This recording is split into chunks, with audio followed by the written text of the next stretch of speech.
Hello and welcome back to Karma Stories. I'm Rob and I hope you are having a wonderful day today. Today I have for you a special 4-hour compilation of malicious compliance stories for you to put on while you're working or driving or doing whatever you want to do. 4 hours of people doing exactly what they were told and then sitting back and watching it all burn. We have a playlist of compilation videos that are anywhere from an hour and a half up to 12 hours long. I'll link it down in the description both on the podcast and on YouTube. With that out of the way, let's jump right in. This story comes to us from Smalltooth, Nursing Time Theft Shenanigans. Backstory. For the past few years, I've been a nurse. I spent the first part of my career in the emergency at a small hospital in Canada. We can do basic admissions, surgeries, and critical care, but we'll transfer the really sick ones to larger metropolitan hospitals with more services like cardiology or trauma surgery. Because the population we served was so small, we ran with the bare minimum of nurses to keep the department afloat, usually resulting in an extra patient per nurse compared to the other hospitals, but with a lower acuity level, on average, so it balances out. As a result, we would often be overwhelmed during the second half of the day shift and the start of the night shift when it was the most busy. But due to the low volumes of patients later on in the night, we were often well enough staffed to easily handle the workload. We could safely run even fewer nurses, but management hadn't gone there. Secondly, because we ran with such a small number of nurses, we never had break cover. So if your nursing partner was on break, you would watch double the number of patients. Not a big deal at night, but during the day, this could result in missing our last 30-minute unpaid break on the day shift due to high workload. A last piece of info is that we use teams of one emergency nurse, a nurse training to have a higher scope of care, and one med-surg nurse, a seasoned nurse awaiting a spot in the additional training program. Because of this, the nurses would give and take report together, so instead of each nurse handling over 4 to 5 patients simultaneously, they hand over 8 to 10 together, so report takes twice as long. Our union had negotiated our contract to counteract any wage theft, allowing us to sign for our unpaid 30-minute break at overtime rates of 1.5 times pay.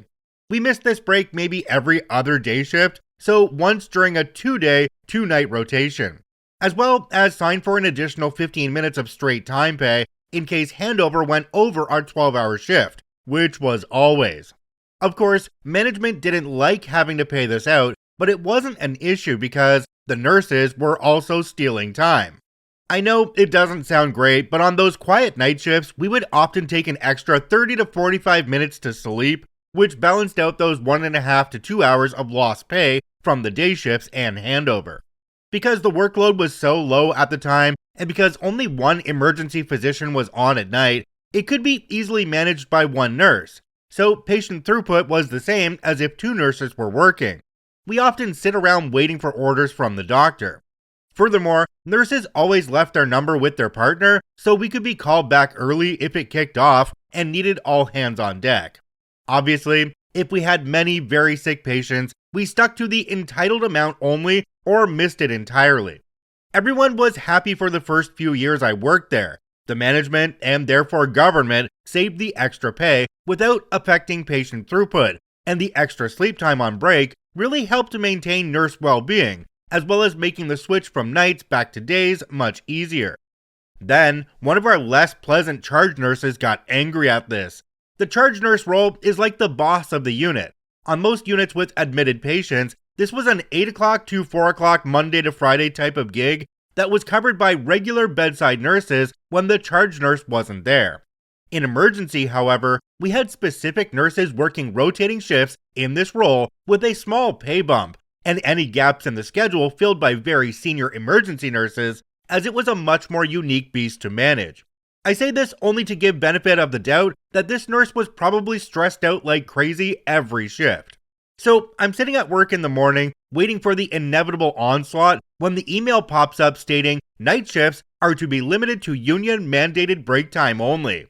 I'm a bit pissed off at it, but ultimately, they're right. We're only entitled to a 60-minute of unpaid break time and 45 minutes of paid break time.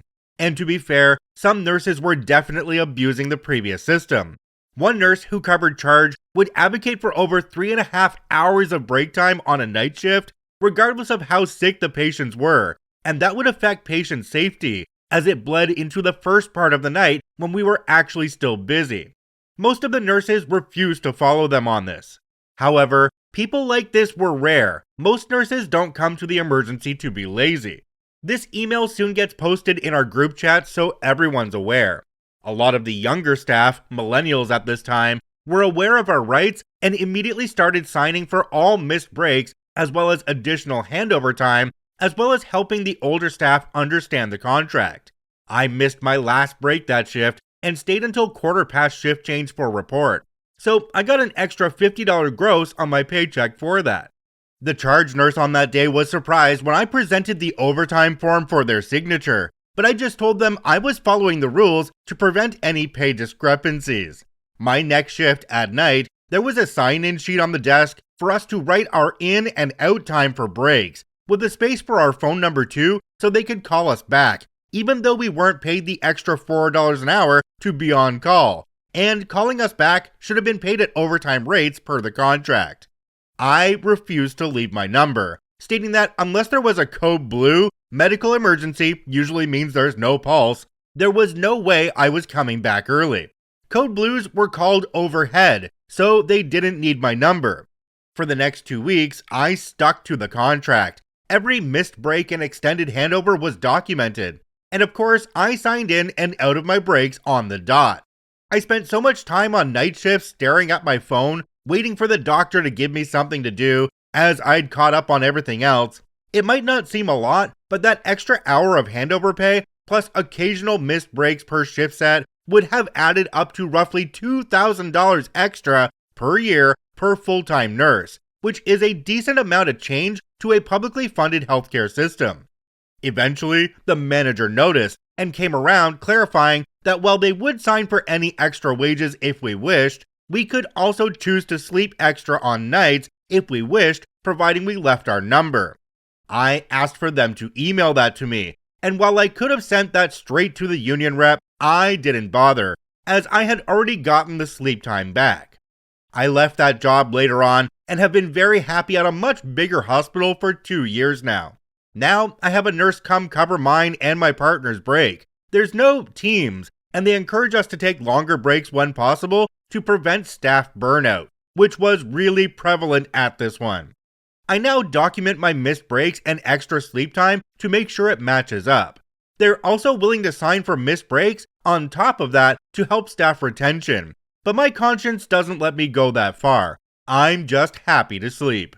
Jumping down to the comment section on this one, we have one from a user called Wattmate01. It says, "You weren't stealing time, you were on call. If you're in the building and contactable so that you can do jobs at a moment's notice, you're working."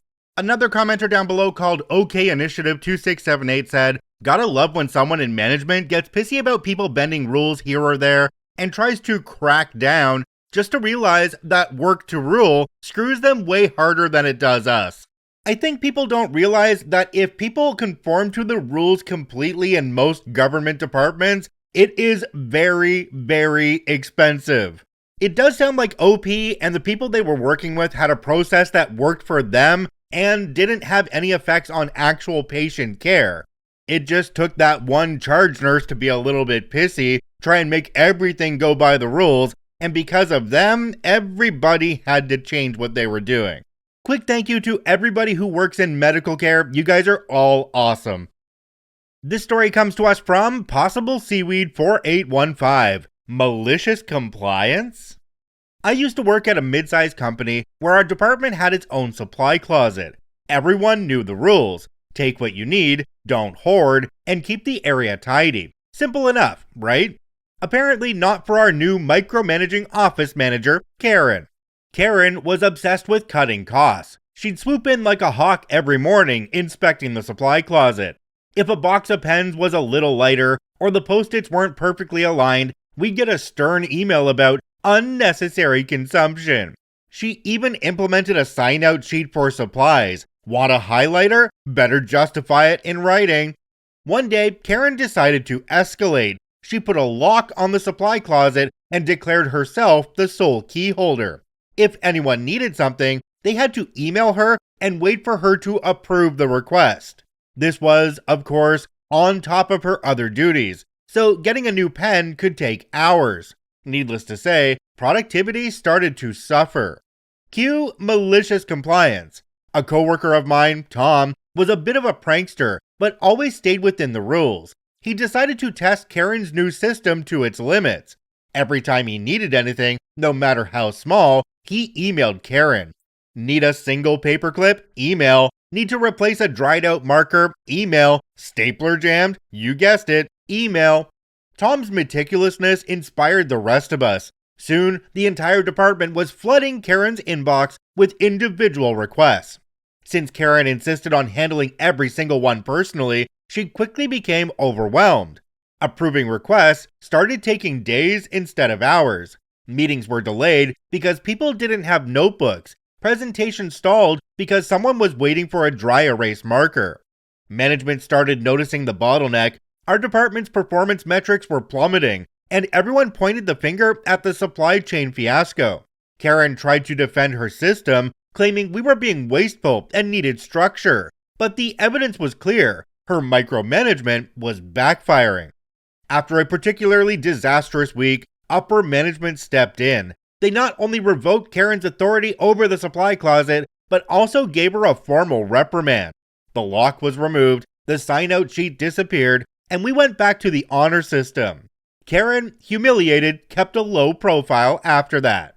As for us, we may have lost a week of productivity, but the petty satisfaction of watching Karen drown in her own bureaucracy was worth every second. Jumping down to the comment section on this one, there's one from a user called FlakyRun9440. It says, absolutely amazing. Nothing better than consequences rolling down on those who deserve them. And it even returned to the common sense system. Unheard of, you lucky dog. Another commenter down below called TechNot said, 40 years ago, I had a manager like that. It was a typical master lock, so I used a paperclip bent just right. Could open the lock in 2 seconds flat. Then I'd leave it unlocked. I'd unlock it even if I was just walking by the door. She had the only key, so finding it unlocked every day was driving her nuts. She eventually swapped locks. Had to use an actual pick for that one. I still have it. It kind of makes you wonder when somebody takes this kind of level of petty control over something so small like the supply cabinet that they might have something else going on in their life that is completely out of control. So this one little thing that they can control gives them at least a little bit of a sense that they're in control. I don't know, they are a Karen though, so I could be completely off base here. Let me know what you guys think. Comment down below if you're listening on YouTube. This story comes to us from Stendhal Syndrome. Now you can call me every single time. This story took place in the late 90s. I'm sure high school systems are different now, and my kids aren't that old yet. It was my senior year of high school, and I already had enough credits in my junior year to graduate. I got an extra gym credit early because I took martial arts and even taught it. But I changed my mind because I wanted to graduate with my friends. So I loaded up my senior schedule with classes I wanted or that I thought would look good to colleges. I picked a few AP courses like US government, physics, and anatomy and physiology, plus some random classes. The AP classes turned out to be a lot of work, and since I already had good test scores from the previous year, I wasn't too worried about dropping some of them. I ended up dropping physics, government, and a random jewelry 2 class. That left me with 3 open periods a day around lunchtime, which was amazing. I still had 1 AP class, so I figured I wasn't completely slacking. Both my parents worked, so we didn't realize there was a problem until we found out our answering machine was broken. It was the 90s after all. Apparently, my school had been calling 3 times a day to report that I wasn't showing up for a newly assigned study hall. They stuck me in it after I dropped those classes. In previous years, a free period was just a free period, so this was new to me. The funny part was that the woman calling every day was pretty rude.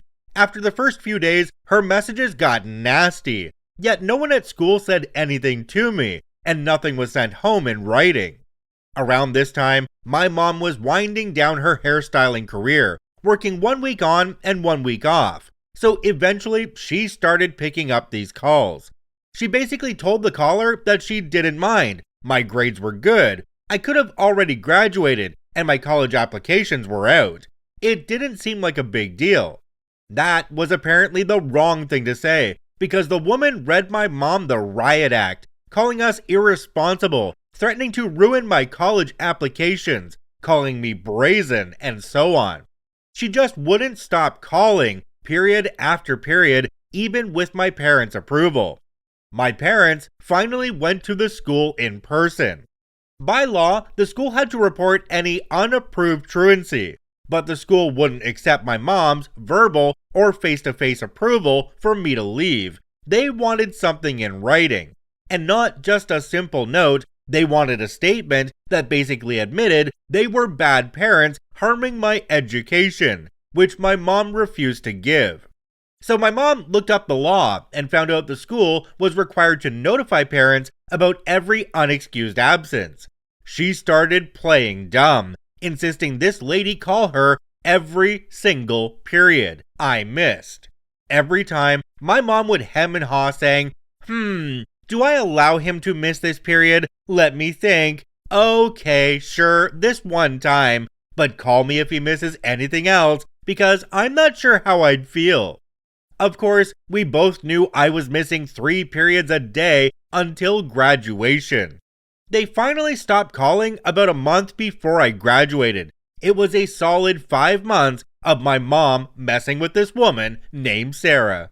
OP added an edit down at the bottom. It says, edit, I'm a little shocked by some of the reactions here about the school. Here's more info some of you might have missed. 1, I could have graduated my junior year. That means the school would have gotten no funding at all if I wasn't there. And you can't just replace a student with someone else waiting in the district. It doesn't work like that. 2, it was a very well-off district, easily in the top 10 in the state at the time, sometimes top 5. And the state itself was wealthy. The school had all the extras. 3, we had 9 periods a day. I had 3 off plus lunch. 4, more importantly, my parents were fine with my schedule, and I was under 18, so their decision should have been enough.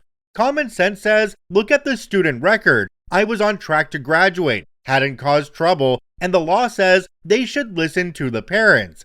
It was only 3 periods a day in senior year, and I could have already graduated. Regents for what that's worth. My parents approved it, shaking my darn head. Jumping down to the comment section on this one, there's one from a user called FoilK. It says, as a parent of a kid who will be in a very similar position next year, a high school junior right now, heavy AP classes, but plans to make their senior year light, I find this absolutely hilarious. I'd probably do exactly the same as your mom.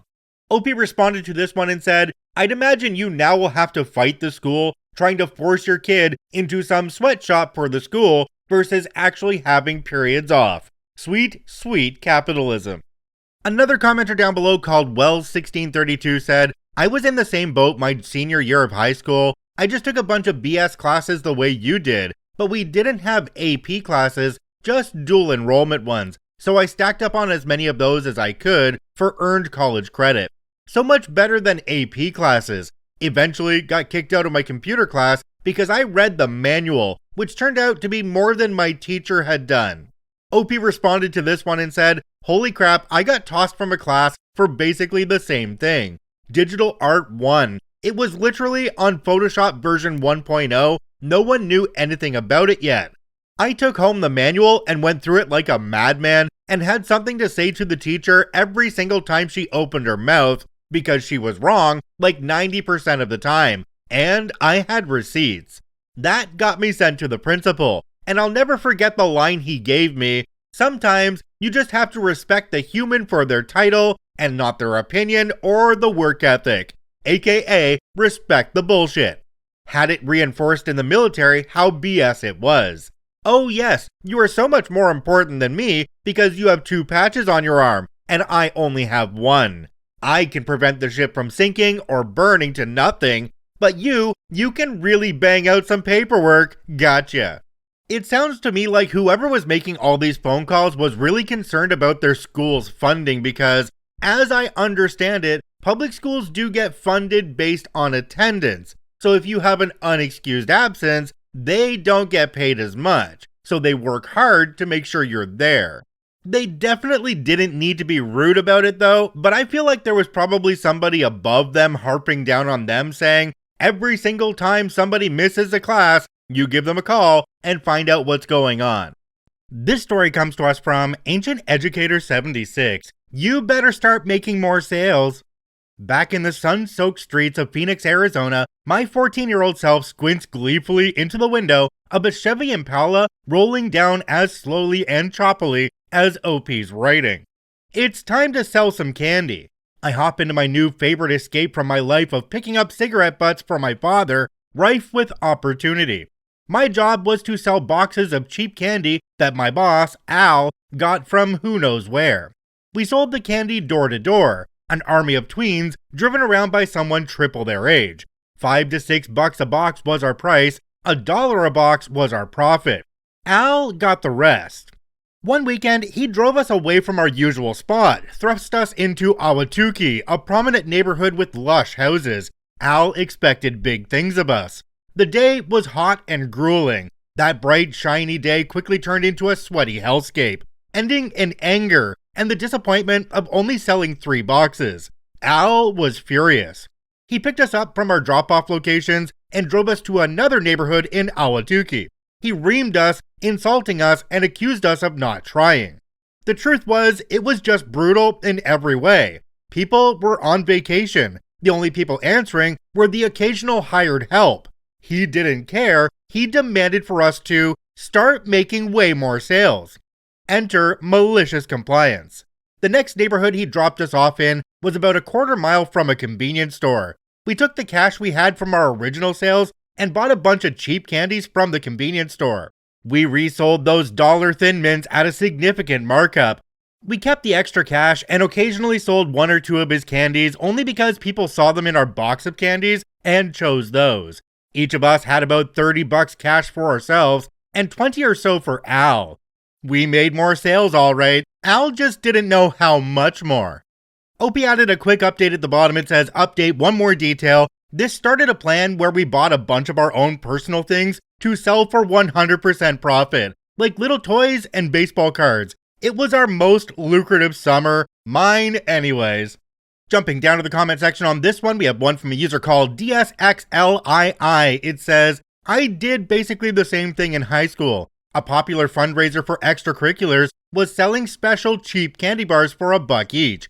I'm old, candy bars were normally maybe 50 cents. There was a grocery store not far from the high school. I'd walk over, buy 6 packs of real candy bars from brands people actually heard of. A 6-pack of Snickers would be about $2. Resell them for the same $1 per bar and blow the profits on magic cards. This story resonated with me because for one summer when I was a teenager, I signed up for a gig where I went door to door for a fundraising company and I made 35% of whatever I brought in. Now, if you think about that, I made 35% of whatever anybody donated to whatever particular charity it was that I was going around for at that time. There was a crew supervisor who drove us to the various neighborhoods and they got a cut too. And I'm assuming there was an area supervisor as well that got a cut out of that as well. So in the end, out of every $10 donation, I think maybe $1 made it back to the charity, and that's really freaking sad. To this day, I have no idea if this was a legit company or not because they paid us in cash and there was no paperwork. But it was almost 30 years ago now, so we're just gonna leave it at that. This story comes to us from a deleted account. My manager made me fire almost all of her most important employees. I work as an administrative assistant at a major sporting goods retailer. Part of my job is to track attendance and regularly upload a report to corporate. My store manager just recently, in the last 2 years, got hired by our district manager who she had been friends with for years. They managed to push out the old store manager who had the store running like a ticking clock. Ever since then, it has become abundantly clear that she has no idea how to run the store, and we have all suffered for it. She constantly screws up the store schedule, bullies employees she doesn't like, and has hired incompetent friends to management positions. We all dislike her and think she should be fired. But it seems like everything she does in the store makes us look bad while making her look good. Until recently.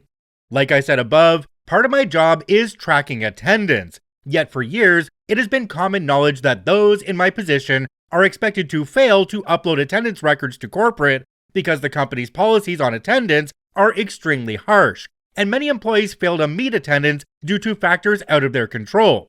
For instance, employees who come in before we open to process our freight often clock in late because the managers on duty take their sweet time opening the front doors for these employees. It is not their fault that they come in late. And on some occasions, certain employees have been left outside for upwards of 30 minutes after ringing our doorbell because the only person who could open the doors was busy or didn't hear the doorbell, which is soft.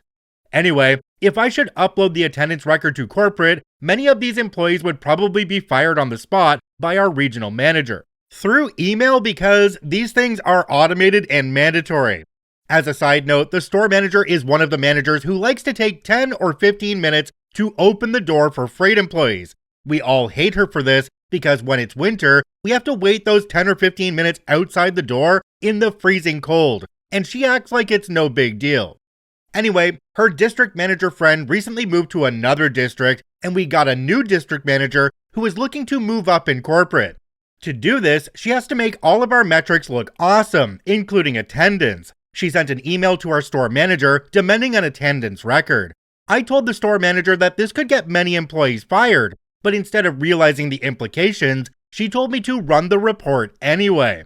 I tried to tell her that this could result in most of the employees who had availability before we open, who are valuable and very rare, getting fired, and she completely blew me off. She literally went as far as saying that I was not thinking straight.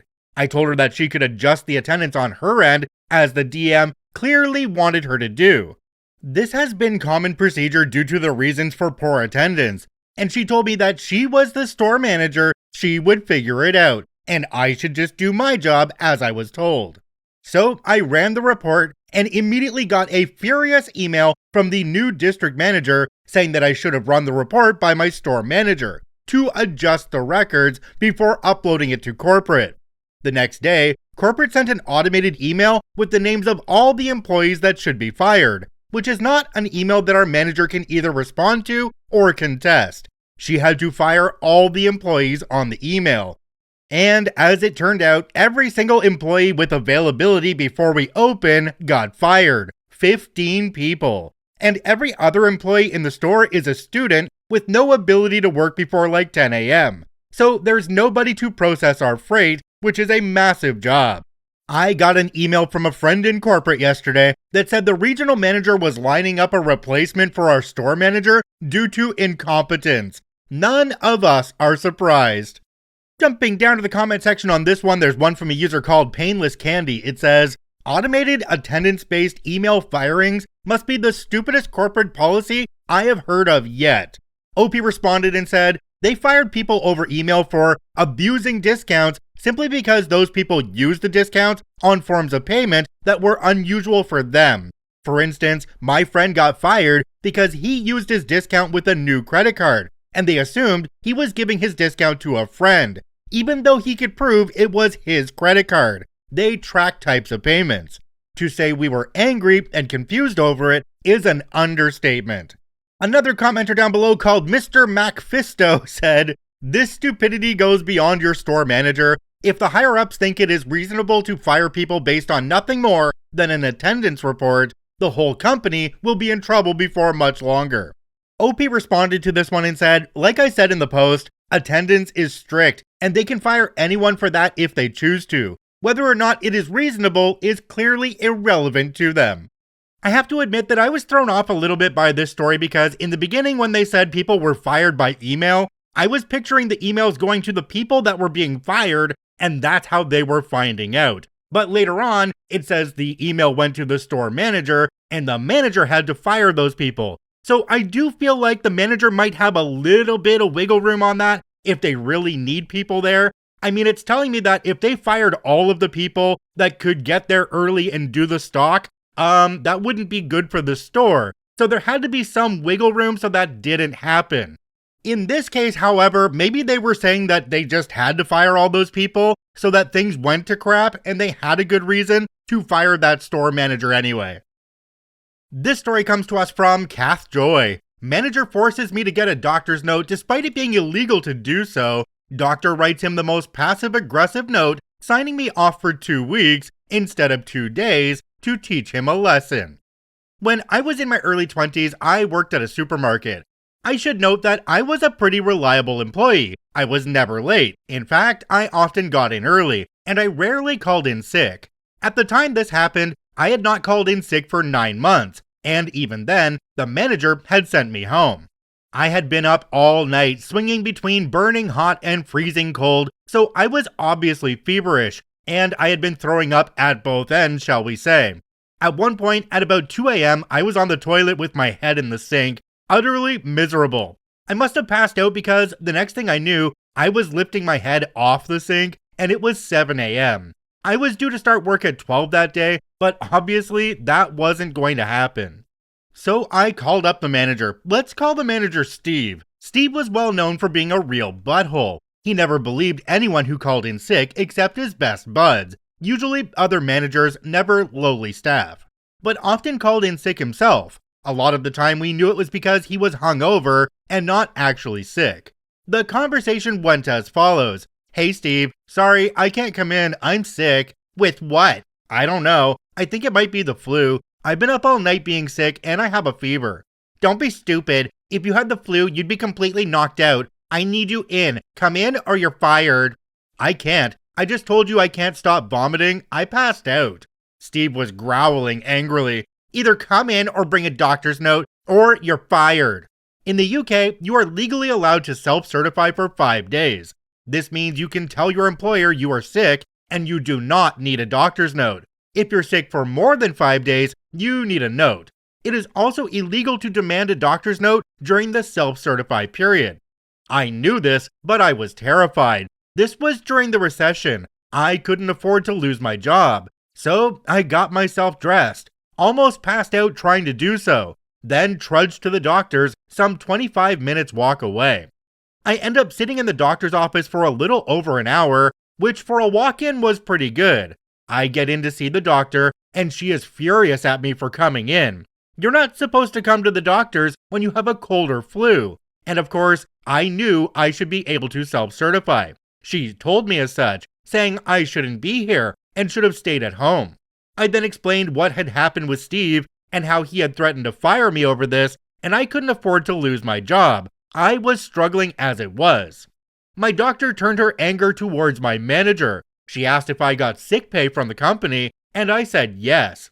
He wants a sick note, does he? The doctor says. Okay, I'll give him a sick note. Now, my manager just wanted a note confirming I was sick, but instead, my doctor wrote something along the lines of this. OP has come to the surgery because manager name has insisted she come in spite of the fact that this is illegal and all employees are allowed to self-certify. Due to being forced to make this unnecessary and highly dangerous trip when the patient is ill, has a fever of 39 Celsius, and almost passed out in the waiting room, I am signing OP off for 2 full weeks to recover. Had OP been allowed to self-certify, as is the law, they might have only needed a few days, but due to straining themselves, they now require 2 full weeks. They are not permitted to work until the date 2 weeks later. The doctor said she would have signed me off longer, but this was the longest she could do without requiring further evidence. So basically, instead of just being off for a few days, I was now signed off for a full 2 weeks, and I'd be paid for it. I went to my place of work, at which point one of the duty managers saw me and asked me what in the heck I was doing here. Go home, I was obviously very unwell. I explained what happened. They agreed to help me downstairs to Steve's office and went inside with me. I handed Steve the note. He looked worried and tried to say, I wasn't serious about firing you. Well, gee, when you angrily growled it down the phone, it sure sounded like it. The duty manager then declared that they were going to drive me home. It was clear Steve wanted to argue, but had the sense to know he shouldn't. The duty manager then drove me home, made sure I was okay, then went back to work, where they informed our union rep of what had happened. Steve had a disciplinary hearing where he was given a severe reprimand and a warning. Steve tried to argue he never said I'd be fired and I was lying and just decided to go to the doctors, but the duty manager said they heard him admit to it when he said to me that he really didn't mean it. I felt better after a few days and enjoyed my 2 weeks off, fully paid, and enjoyed the nice weather we had. Meanwhile, Steve was forced to work overtime because we were short-staffed. So, thanks to the doctor, instead of being off for a few days, I ended up getting a nice 2-week paid vacation. And Steve was given a final warning, all because he insisted I get a doctor's note. OP added an edit down at the bottom. It says, edit, to clarify the whole, you're not supposed to come in when you are ill, I should have been more specific. The rule is, you're not supposed to come in when you have a cold or flu. The reason is, there's nothing a doctor can really do except recommend you take over-the-counter cold and flu meds. So it is recommended that you do not come in if you have a cold or flu and instead take meds at home or pick up some at the pharmacy instead of risking infecting those waiting in the surgery. Even then, it's not a hardcore rule, a common courtesy asked of people. If you really want to, you absolutely can. Jumping down to the comment section on this one, we have one from a user called CWorthinessOld2390. It says, I know it's not the point of the story, but respect to the duty manager for backing the employee's claim that Steve threatened to fire him. Often, managers stick together. It's rare a manager will openly go against another during a disciplinary. I agree with that one myself, but it's also clear to see that Steve was already in some crap because this one put him on a final warning. That meant he had other warnings before this, and that means he wasn't a very good manager. So it's very likely that this other manager wanted Steve's butt out of that seat anyway, maybe to move into it for themselves. This story comes to us from TRXBunny79. Lazy manager learns how not to treat a dependable employee. Working in retail most of my life, I have encountered some really bad managers. As such, I know I became a pretty petty employee, and I've served up some sweet malicious compliance in my day. This is by far my favorite story though, because it even has a touch of petty revenge. Years ago, when I was just a newlywed, I worked for an auto parts retailer. We serviced professional garages as well as walk-in customers. My job was as a merchandiser. This meant it was my duty to keep up with the displays and inventory. I checked in shipments and put them away every day. I put up the sales images in the windows, and when areas needed to be changed, stock moved, new price labels put up, etc., that was my job. Those tasks didn't usually take all day. I could get them done in a few hours. The rest of my day was spent working the counter, answering calls, helping customers, cleaning, and getting to take the delivery truck out to deliver parts to the garages. Driving deliveries was the best. I could listen to the radio, have a soda, and visit with the clients. But I had the misfortune of working for the laziest manager I've ever known. We'll call him LM for short. Seeing a trustworthy worker who had a good relationship with the clients, LM began putting more responsibilities on me. Time wore on, and my job description was forgotten. I started having to answer his emails, deal with the interstore and corporate memos that came in, and running deposits to the bank when the assistant manager wasn't there. This wasn't a big deal. It took maybe 45 minutes at most each day, and I wasn't having to deal with the often misogynistic walk-in customers, so I didn't mind. Then came the day our assistant manager left. I can't remember if he quit or got a transfer or what. Long time ago, doesn't matter. LM decides, since I'm so dependable, to give me keys to the store and start scheduling me to close, so he can go home to his wife and kids. Hey, it's more hours, so I don't mind at first, and he dangles that lovely promotion over my head. Ooh, the thought of a raise had me jumping because, as I said, I was a newlywed, and we were saving to buy a house. The promotion never came. According to LM, I didn't have the required ASE certification to be an assistant manager, so I was still on payroll as a merchandiser, despite the fact that I was now opening the store 6:30 a.m., closing the store there till after 10 p.m. some nights, making deposits, making sure all the drawers had proper change, handling emails, answering interstore and corporate memos, checking in stock and controlling inventory, making sure the store looked as it should, still handling the counter to cover lunch breaks for everyone else, still making deliveries, handling the majority of the professional client accounts, handling employment applications and interviews for new hires, entering the schedule and adjusting payroll for all the other employees. I was full on doing the assistant manager job with nothing to show for it, except circles under my eyes because LM was constantly changing my schedule to suit his needs. Anytime I tried to tweak the schedule to give myself even 2 days off in a row, he'd come in behind me and change it.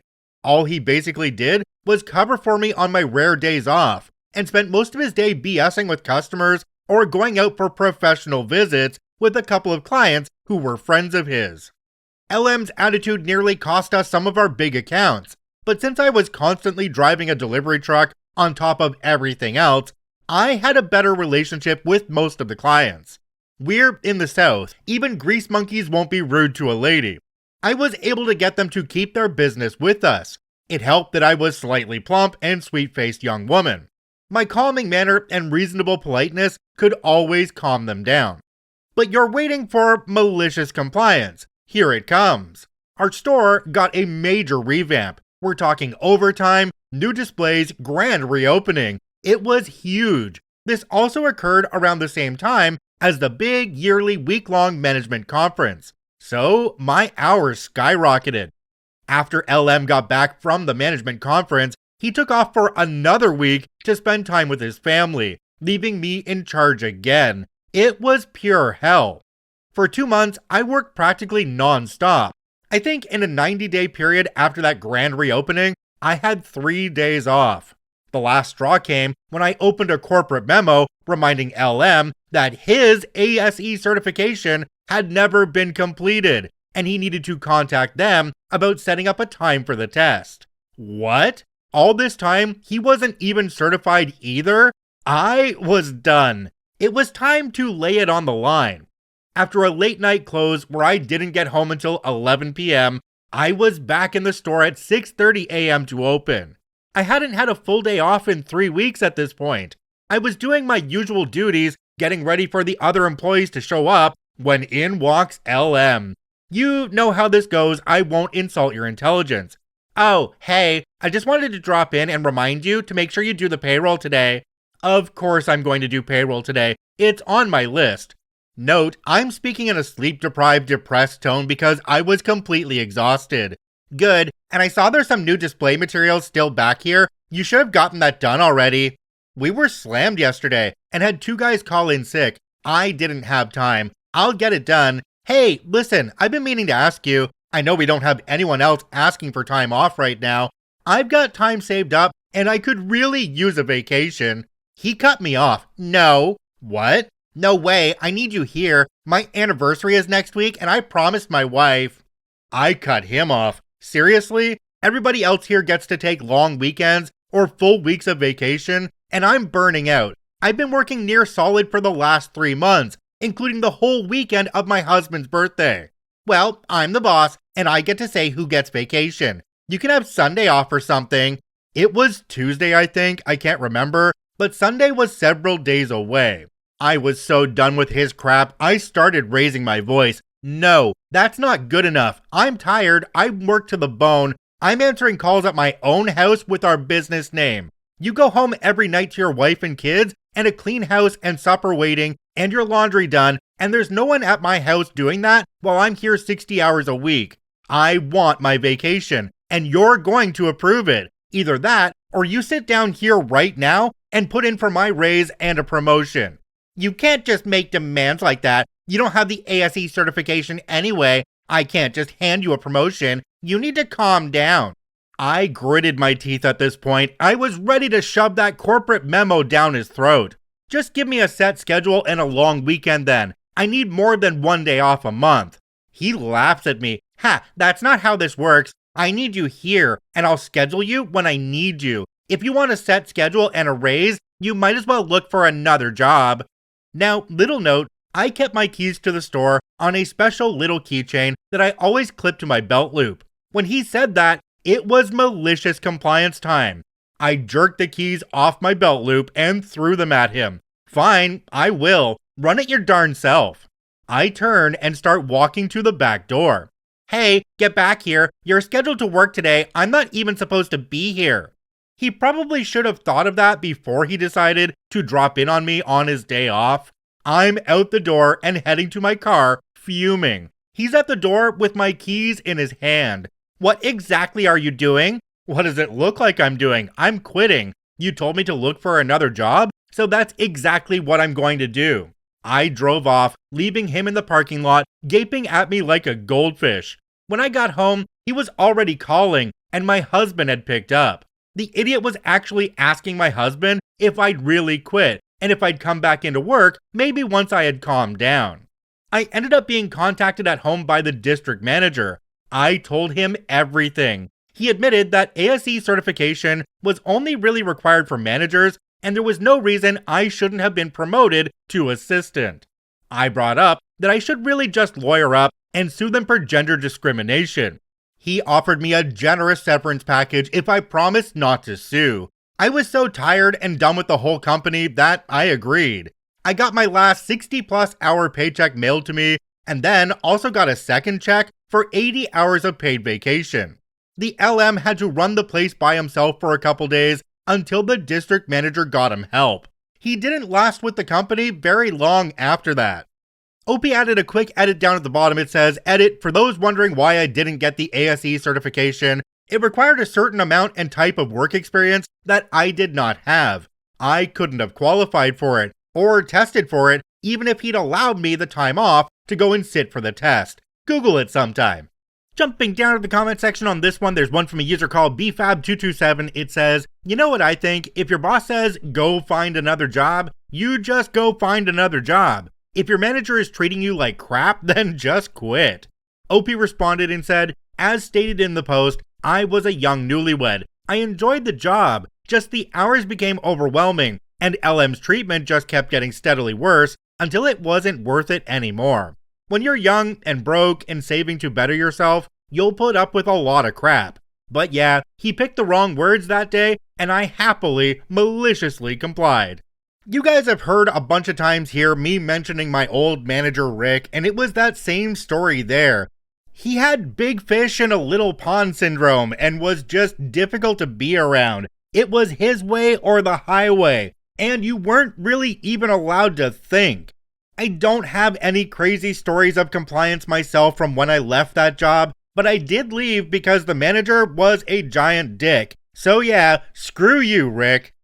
This story comes to us from I Aim to Sneeze. That time my mom upended the dress code for my entire school. When I was little, my mom sent me to a private religious school. My family isn't religious, but they felt like I'd get a better education there. And when I switched to public school later, I found out they were right. I was pretty far ahead. This school had uniforms. Boys wore button-down shirts with the school logo and blue slacks. Girls wore jumpers. My mom hated cleaning and ironing these white button-down shirts every day. I was one of 4 kids. Kids play and get grass stains. The shirts were taking up a lot of her time. Finally, she gave up and bought a bunch of white polo shirts and started sending us to school in those. Admin had a conniption fit about it and brought her in for a meeting. They opened the dress code rulebook and pointed out that these shirts were missing the logo, so they were in violation. My mom looked over the rules and confirmed that the lack of logo was the only violation. They said yes. She thanked them and left, and the school probably thought it was over. Just to be petty, they sent a school-wide memo regarding the dress code. My mom took every polo shirt and stitched a homemade school logo onto them. It wasn't hard to do as the logo was just the school initials. Admin was furious, but during the next meeting, realized their hands were tied. The memo piqued the curiosity of other parents, and they started asking Mom where she got the new school shirts. Apparently, she wasn't the only one sick of ironing and getting grass stains out. Suddenly, I wasn't the only one wearing a polo shirt to school. The worst part for the school was that, despite tuition being pretty expensive, they also had a kickback deal going with a local clothing store for the uniforms. The store had a monopoly on the sale of those shirts. When business started lagging, the store made their own version of the polos for sale. Eventually, the original shirts were phased out entirely. That was over 30 years ago, and my mom still loves telling that story. OP added a bit of an aggressive edit down at the bottom. It says, "Edit, I'm cracking up at some of you calling my mom a Karen and clutching your pearls about the poor school losing revenue. You guys are acting like they had to put the school mascot down after they didn't make their nut on uniform kickbacks. I can assure you they were, and still are, making money hand over fist and doing just fine. You guys typically side with the HOA as well when you read those stories?" Jumping down to the comment section on this one, we have one from a user called The Right Ann. It says, "Your mom is a badass. I love this story." OP responded and said, "She takes no BS, laugh out loud. I'm lucky she's my mom." Another commenter down below called OK Reporter 4737 said, "My kid goes to a secular private school, and I'm pretty sure if we tried to pull something about the dress code, they'd say something along the lines of, 'Do it or leave. There's 100 other kids waiting for this spot that won't give us problems about the dress code.'" OP responded and said, "Yeah, I'm sure this would go down differently today than it did in the late 80s, like trying to haggle when buying a new car. My folks told me to tell them we were paying in cash and to knock a couple grand off the price. The salesman looked at my wife and I and said, 'I mean, cash or loan, our prices are fixed. Feel free to try down the road.' Got that same answer at 3 places and realized my dad maybe hadn't bought a car in a while." Yeah, the way that vehicles are priced has definitely changed over the years. I've seen some dealerships up here in Canada that have 2 different prices, one for cash and one for financing. And yeah, you're not going to get a discount on cash because they get a kickback on the financing, like the commenter said. Going back to OP's story and their little edit down at the bottom, I don't understand why they went off on people in the comments, because out of all those comments, there were maybe 2 that were disparaging OP's mom for not doing their job. And OP apparently saw those 2 and decided that was the final straw. This story comes to us from Viking Mwon. Extra work time. I work as a field researcher, so my job requires me to drive around to a lot of different locations. Because of this, I also get paid my hourly wage for travel time. This only includes everything to the job site, so job site to home or office to job site are paid, but office to home isn't paid. We frequently have to end our day at the office to drop off items and resupply. However, most of the time, me and my colleagues just write all driving time since our homes and offices are close by, and in practice, it actually saves time. So, I started this project 3 months ago. This project was in a city a 45-minute drive away from home, and a 1-hour drive from the office I usually use, and I am assigned to. This is on a very traffic-prone highway, by the way. However, in the same city I had an assignment, we also had an office, so I started using that office to drop off and resupply instead of my normal office. My manager noticed this, so asked me why I still wrote 1.5 hours drive time a day instead of 45 minutes, and pointed me to my contract where it is put, as I explained before. I replied to him telling him I would drive to my usual office then, so I could write the time anyway. He couldn't do anything against it, and hung up.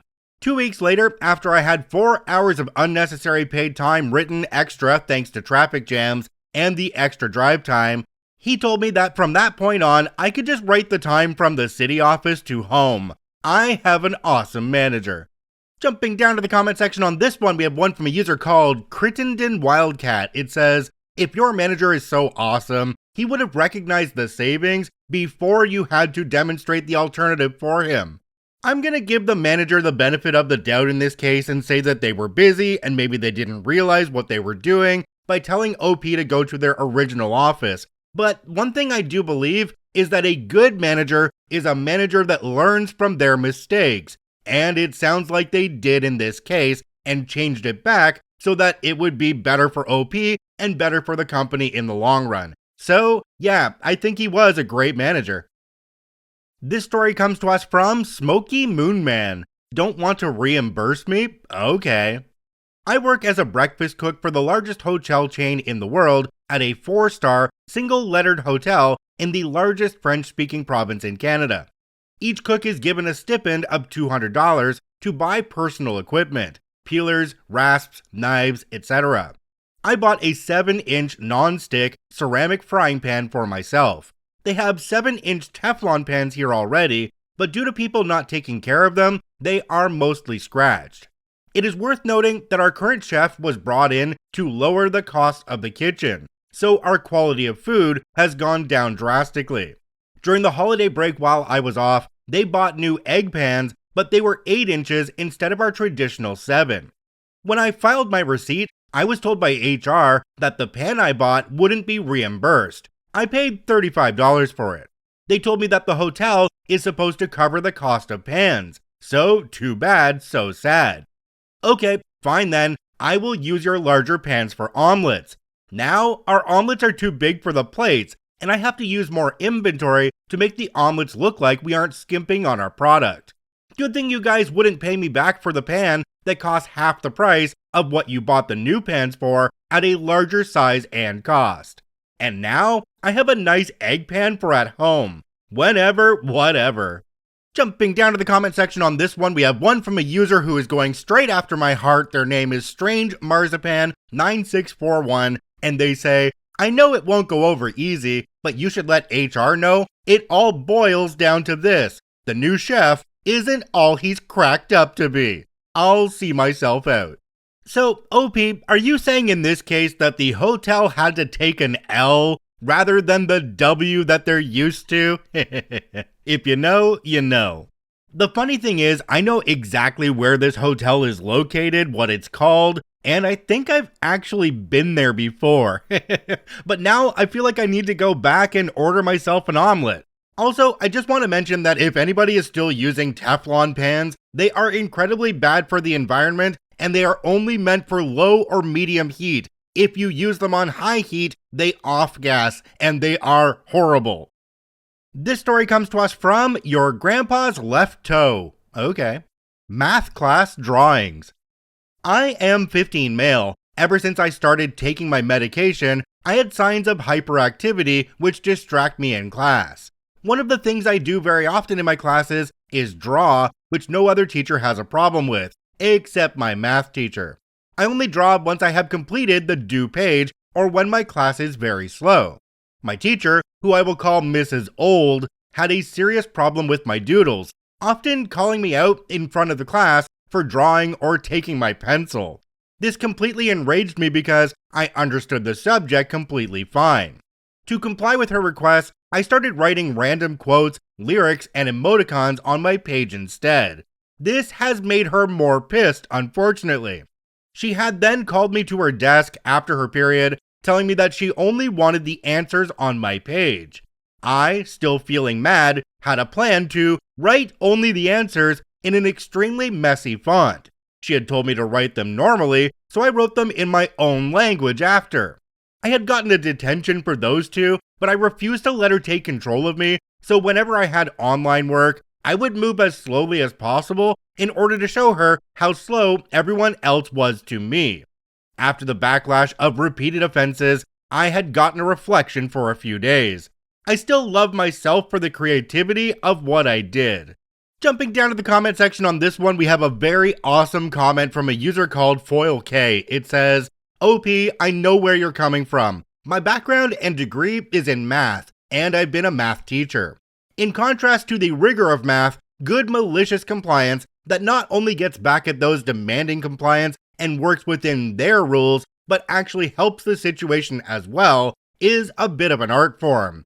A suggestion to that effect: finish the work quickly, trivial for you, and as the teacher wants. Then, here's the trick: ask the teacher for more. If she gives you more, finish it, then ask for more again. Finish that, then ask for more again, repeatedly. If she doesn't give you more, demand specific instructions about what you are to be doing next. If she says something dismissive, like just sit there or check your work, then comply maliciously to that. Sit and stare. Check it. Tell her it's checked, and then ask for what's next again. The idea is to make it uncomfortable. Force the teacher to deal with your level of ability by complying maliciously within her rule set. It will be annoying for you, but it will be excruciating for her. Shouldn't take too long before she has to adjust. Godspeed. I was thinking in this case more along the lines of OP talking to their parents and telling them you want them to request an IEP for them so that they can actually doodle after they've completed their classwork. If they're already done everything they need to do, then why does it matter if they want to do some drawings in class? As long as it's not interrupting anybody else, their work is already done, it's not affecting their learning, then I see no problem with this. But a teacher would have to comply with an IEP, so that's something to look into. This story comes to us from Easy Economics 8461. Enjoy your mail, jerk. I work for a large life insurance company, talking to customers on the phone. I got a call from a foul-mouthed, sharp-talking, abusive caller. I could see through the phone, the butthole in a suit behind his desk caller in my mind. He spoke beyond sharp. He was loud, forceful, and peppered his speech with the worst profanity. He demanded to know if he could split his life insurance benefits between two people, and if they had to be family. I told him he could, and they didn't. He then demanded to get the change of benefit forms sent to his office. I told him he could do this. He made me repeat back to him what we spoke about, and that I promised to send the change of benefit form to his office, not his home. He said his wife was busy and didn't need to be bothered with menial business. He actually said, "Repeat after me, I will, ...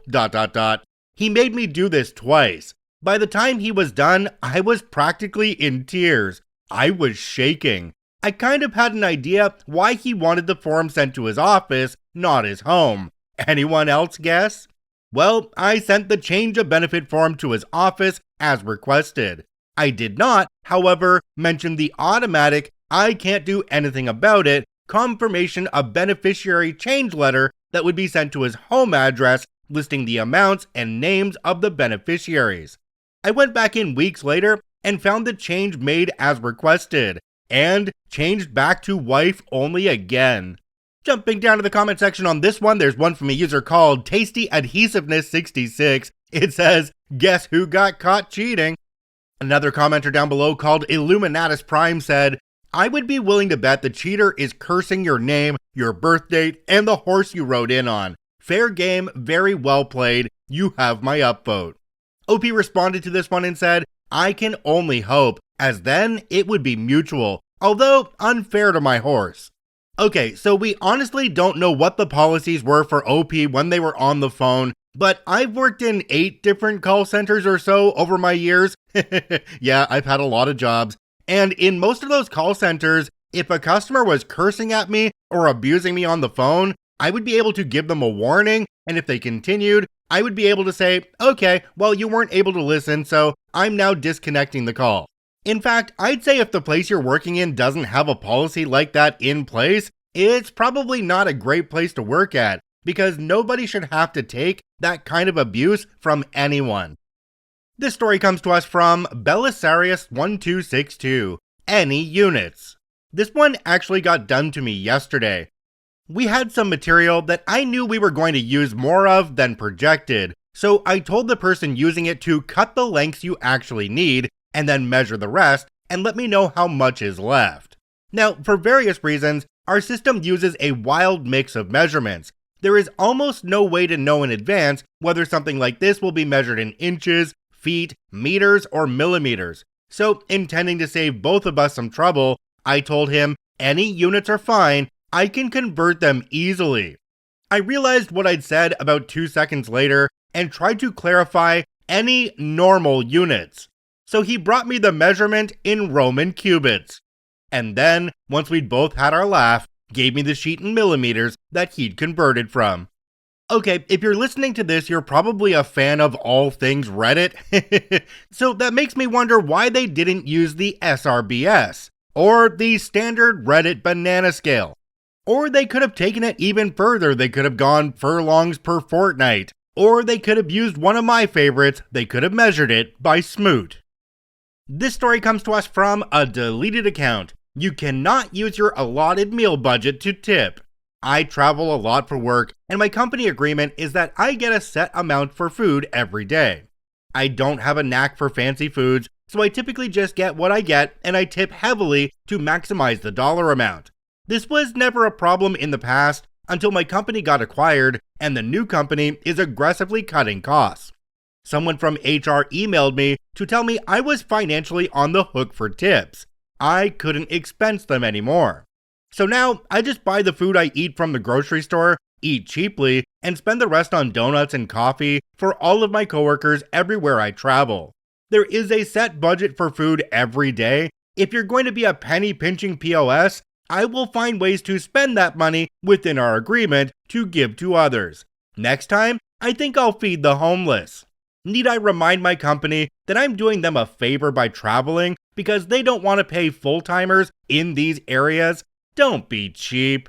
Jumping down to the comment section on this one, we have one from a user called Clone Clem. It says, "Is this a new item regarding expense accounts, or is your HR playing God here? I've traveled for business some 30 years and never had any tips challenged or any other expense for that matter." OP responded and said, "Probably. We used to have flat rates and didn't even require receipts. They just expense the flat amount per day to my checking account. I'm guessing they're new items because they require receipts now and they see the tip line. I'm probably too anti-establishment for my own good, but crap like this is why I have such an aversion to corporate culture. Like ordering enough food to match the allotted budget for myself and throwing away what I don't eat is fine, but tipping is where we draw the line." Another commenter down below called Slodden Salt Pepper 6 said, "My boss told me once that traveling is a privilege after a disagreement over one of my expense reports. I didn't travel for 3 months and she was livid. I simply explained that if it was a privilege, then it certainly wasn't obligatory." Cue stammering and backpedaling. Now, it's mutually understood that it's a requirement for my role, but we're not going to argue over BS like the cost of meals that are only slightly off the daily guidance, and I'll pick my hotel. Traveling for work is draining, doubly so if you have a family. Companies that find people good at traveling roles who are also happy in them need to shut up and be grateful. So I think what OP needs to do is find the restaurants that have the gratuity as a line item on the receipt, not as a one where they have to write it in themselves. That way, they can argue that it was a part of the meal and it wasn't actually a tip that they were adding on. That way, they could get compensated for the whole thing. This story comes to us from Jimmy Ricard. "You want to cancel your service, Karen? Okay, you get no internet for the next 2+ years." This was a couple years ago, so the quotes are rephrased, not verbatim. Background: I worked for an internet service provider in Australia called iNet. We were, at the time, one of the biggest providers, but crucially, we did not own our own ADSL1 network, and we only on-sold the ADSL1 service from the biggest provider in the country, Telstra. We also had a policy that an ongoing issue should have a case owner, and I was the case owner for this, which is why I got multiple calls about it. Act 1, a wild Karen appears. I get a call from a Karen. While doing an ID check, she provides me her age, and of course, she's in her 40s. Her internet went down. I look at the account and I can see she's got on-sold Telstra service. One thing catches my eye: although there are thousands of exchanges, central places your connection goes to, shared by multiple suburbs in the country, and you can't possibly know them all, I know the one she is on, because a few weeks earlier, a friend was considering buying a house in the area, and I looked at this one and found there are no free ports, and thus it is impossible to get a new service connected. The waiting list for a new connection was 2.5 years at least. So I asked her to do the troubleshooting steps, and she says she does, but I suspect she's just telling me she is doing it to make me go away. Whatever, nothing I can do about that. We exhaust all the troubleshooting, and I tell her that there appears to be a line fault. I can send out a technician, but it will take 3 to 5 working days. And if there is actually nothing wrong with that line, she will be charged $199 plus $40 for every 15 minutes of work to cover the technician's time. Numbers might be wrong, it was a while back, but it was at least $200. I play her the disclaimer that outlines this, and she says, "Yeah, I accept," on the recording. I lodge a fault. Act 2, the fault in our loop. She calls after 2 days, sounding annoyed things are still offline. I tell her it hasn't been 5 days. She hangs up. On the 5th day, I get the technician's report saying, "No fault found." Next day she calls. "So my connection is still offline. It's been 5 days. What's happening?" Well, the technician attended the fault and his report says, "No fault found." What? That's BS. The internet is clearly down and you need to fix it. I don't doubt that the internet is offline, but the fault does not appear to lie within our area of responsibility. I would suggest you check your local equipment. That's not true. My son is an IT guy and the router is brand new. Okay, well, I can't speak for the state of your equipment, but our equipment appears to be in working order. Incidentally, I just want to make sure to give you a heads up that we will be placing an incorrect call-out fee on your next invoice. You're lying to me. I didn't see no technicians, and now you want to charge me over $200 based on your lies? I won't let that happen. I assure you, the technician attended the reported fault. However, you did not see them because they probably only went to the exchange, which is approximately 4 kilometers away from you. You're lying to me. I'm not paying the fee. What can I do now? Well, if you're adamant that your equipment is not at fault, your only option is to file another fault and send the tech out again. It is fairly rare, but not impossible, that technician was wrong. And then you'll pretend you send the tech to charge me another incorrect call-out fee. We will most definitely send out another tech, but yes, it is very likely to come back as another NFF. And in that case, a further fee is likely. That's BS. I've been with you for 5+ years, and this is how you treat me? Cancel my service now. I will go to your competitors. They'll want my money. Ma'am, the exchange you're connected to has only Telstra ports and is at 100% utilization. If I cancel your service, you will lose your spot. It is unlikely any of our competitors will be able to provide you any service at all. You should just transfer your service to the next provider. So-called churn, this will allow her to keep her spot. Don't you tell me what to do, you lying sack of crap. You will cancel my service now, or I will do everything in my power to have you fired. Now I'm pissed off myself. It's a crap situation, but there's no need to take it out on me. I'm trying to help her, and that's her response? Engage malicious compliance. Okay, ma'am, hold on for a moment. I'm canceling your service.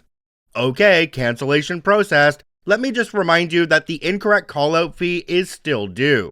You won't see a cent of that. Noted, but the amount is over the collection threshold, so we will send you to collections. Click. Act 3, the joys of the waiting list. About a month later, I get a request to transfer to me. It's Karen. I take a moment to catch up on her file, and the service is canceled and fee invoiced.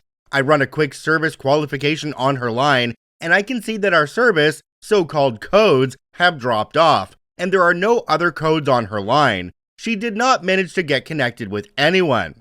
Hello, I think I spoke to you last time. Yes, you did. My internet is still down, and you're still charging me for the fee. I need you to get rid of it. I cannot do that. The charge is valid. Well, I can't pay it. You've ruined my business. I was operating an e-commerce business, and that won't be possible anytime soon.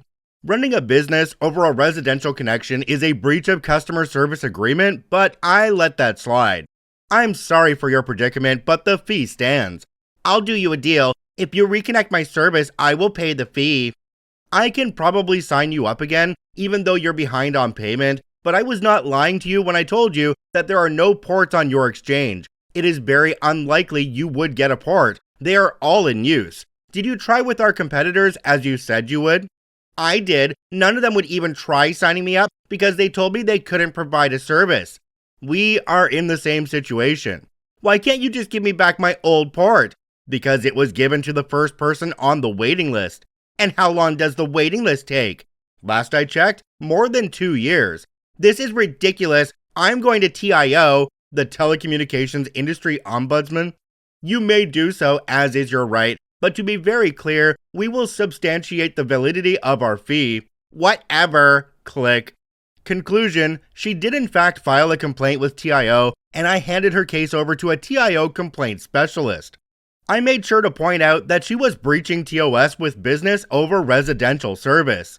TIO obviously ruled in our favor, and we were allowed to send her to actual collections.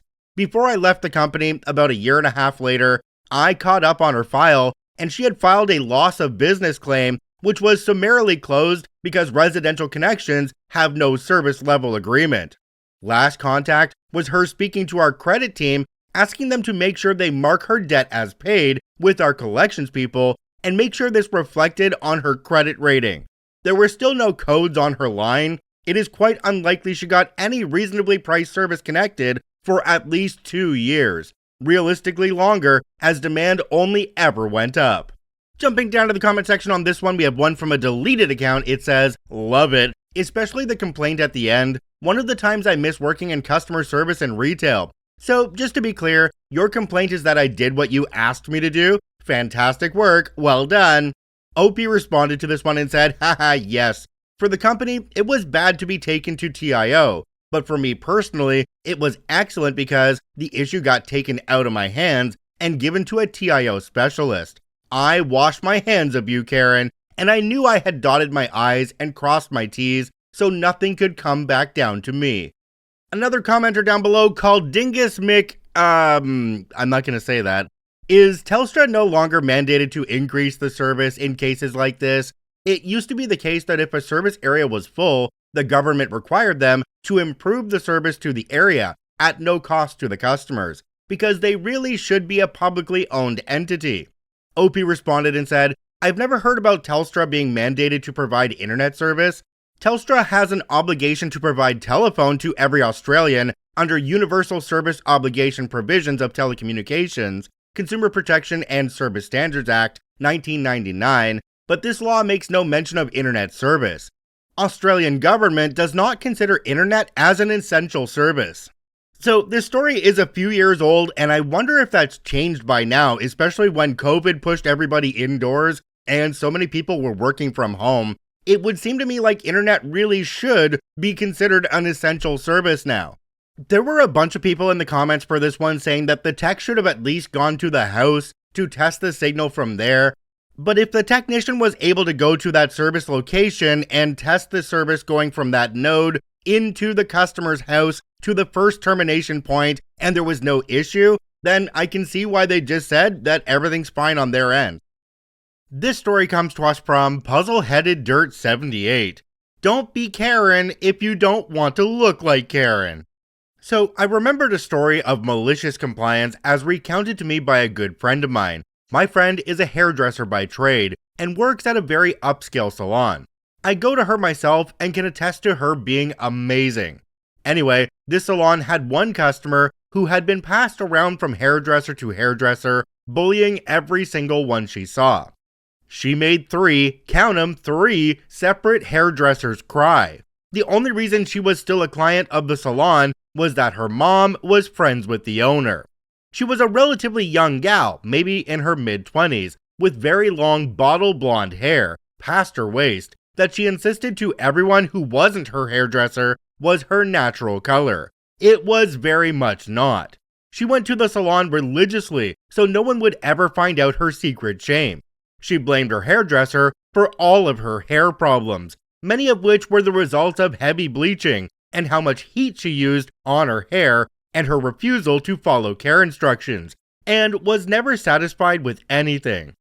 So everything shuts down in our state and she screams at my friend to come do her hair for her because she can't have her boyfriend finding out she's not a natural blonde. Anyway, my friend refuses, and despite Karen's threats, she knows that the salon owner knows she's too darn good at her job and has too loyal a customer base to fire her, so she thinks no more of it until a few months later when the salon reopens. Lo and behold, who should appear in the appointment book but Karen? So the day arrives and Karen shows up with her hair dyed jet black, and not very well dyed either. My friend is shocked because Karen's always made such a big deal about being a blonde, and how even though she gets her hair bleached, she really is a natural blonde, and just enhancing her color a little. My friend asks Karen what they were doing that day, and Karen demands to be made blonde again. My friend is like, okay, that's going to be a process, because this bee has used black box dye, which is really hard to get out. For those of you who don't know, getting dyed dark hair to be blonde is usually something done in stages, so the hair has a chance to recover a bit between bleaching sessions to avoid breakage. Karen is like, no, I'm gonna be blonde when I leave here today, or I'm telling your boss that you see clients at home sometimes and getting you fired. My friend sometimes does friends' hair at home for a lower price because she's a sweetheart, which her boss is fine with. And it's your fault I had to dye my own hair this color because my boyfriend would have seen my roots if I hadn't done something. My friend is tired of Karen's BS at this point, but it's a slow day and she has time. She explains to Karen that if she takes her blonde all in one go, her hair will be fried and that she'll likely end up having to lose a lot of length. Karen scoffs and rolls her eyes and is like, that's never happened before, and my hair's so healthy, I'm sure it'll be fine if you don't screw it up. Friend recommends at least using Olaplex, a product that helps prevent damage. Karen says she thinks it's a scam to overcharge customers and won't pay for it. Cue Malicious Compliance. Friend is like, okay, but make several coworkers be witnesses that this is what Karen is asking for after friend explained the risks. Friend, meanwhile, has formulated a fiendish scheme. After that, friend goes through the whole process of bleaching Karen's hair. She has to do it like 4 times or something, and she checks with Karen after each one that she's absolutely sure she has to be all the way back to champagne blonde by the end of the day. She recommends stopping at some of the nice auburn or strawberry blonde shades in between for now, but Karen insists her boyfriend hates her hair anything but her natural blonde. My friend knows she will refuse because when has a Karen ever decided at the 11th hour to be reasonable? With each bleaching, there's more breakage and Karen's hair feels worse. My friend knows Karen's hair won't survive this, but Karen absolutely refuses to let her stop. Eventually, at long last, my friend manages to get Karen's hair to the required level, and so she starts to rinse Karen's hair. It starts breaking off in her hand. The length of her hair is melted, fried, and destroyed.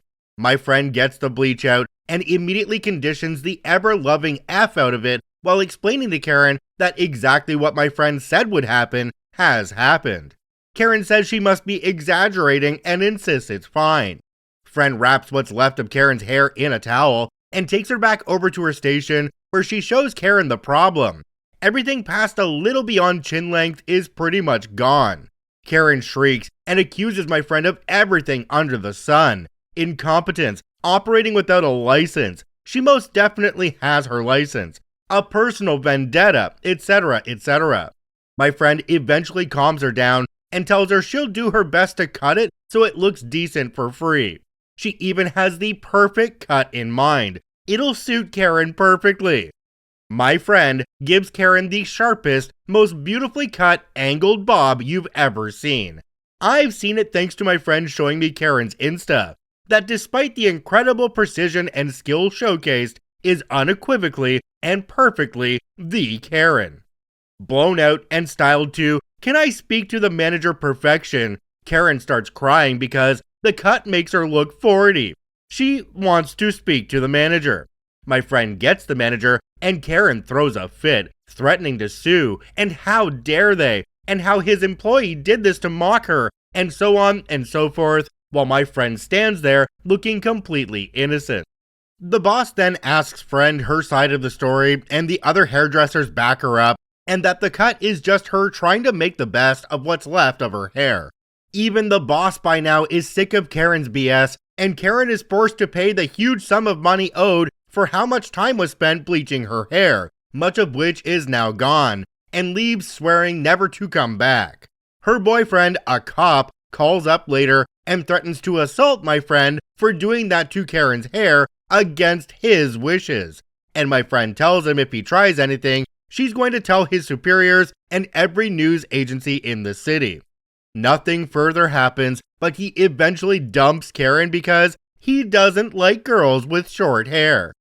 OP added a quick edit down at the bottom. It says, edit, unfortunately, Karen's Karenness cannot be attributed to her boyfriend's influence. She was like that long before they got together. She had been going to that salon since she was a teenager. The older stylist who had been there a while told my friend stories of her antics, and had always been a terror. I think this is more a case of birds of a feather than of a girl scared into acting unreasonable. Jumping down to the comment section on this one, there's one from a user called Satanic Pastor's Wife. It says, I love that giving someone a specific haircut can serve as such an eloquent insult now. Truly a testament to the magical powers of cultural signifiers. Another commenter down below called Bull Better Talk said, too bad he dumped her, they sounded like a perfectly matched couple. This was an interesting one. Interesting because a lot of people in the comments say that there was an issue here with the cop boyfriend and that he might have been having an influence on her, but I don't feel like it's that way, especially with OP's description of Karen coming in since they were a teenager and being a gigantic pain in the butt all the way back then. I also can't help but think in this case though, if OP was hiding that they weren't a natural blonde from their boyfriend, did the carpet not match the drapes? Or were they just really good at keeping the carpet trimmed? This story comes to us from Nicotine Amy. Karen tells me to stop the ride, so I did. The day I made a Karen cry. I work at an amusement park and we have this ride called Moby Dick. This ride is 100% controlled by the operator. A couple of weeks ago, this woman and her friend came up to my ride, making fun of one of the kids that were on the ride. She was saying so many hateful things about how they look. Without even looking at her, I told her to stop, and this is how it went. You're literally talking about a 7-year-old like that? You need to stop or you will not be allowed on the rides. But it's true, look at them. Don't disrespect other guests, please. It's not okay. Her friend even said, stop Karen, before you get us in trouble again. Whatever. When the ride was finished, I started letting the next group of people in. I say, do not pull down on the bars and pick any seat you'd like to everyone as they walk in, since pulling on the bars can break the seats over time. I let a group of young boys in before Karen's group, and they sat at the end seats. Karen marches over to the kids, yelling at them to get out of her seat and that she paid to sit at the end. Miss, please stop yelling at the kids or you will be removed from the ride with no refund in tickets. Don't tell me. Karen's friend spoke up again. Stop it, Karen, just sit in the middle. She complained the whole time walking to the middle seats and then pulled down the bar. I was thinking it was time to get a manager over, but I didn't want to bother them with her. Once I got everyone seated, I closed all the seat bars. When I was checking the seats, Karen's one was on the loose side, so I pushed it in a little to make it tighter.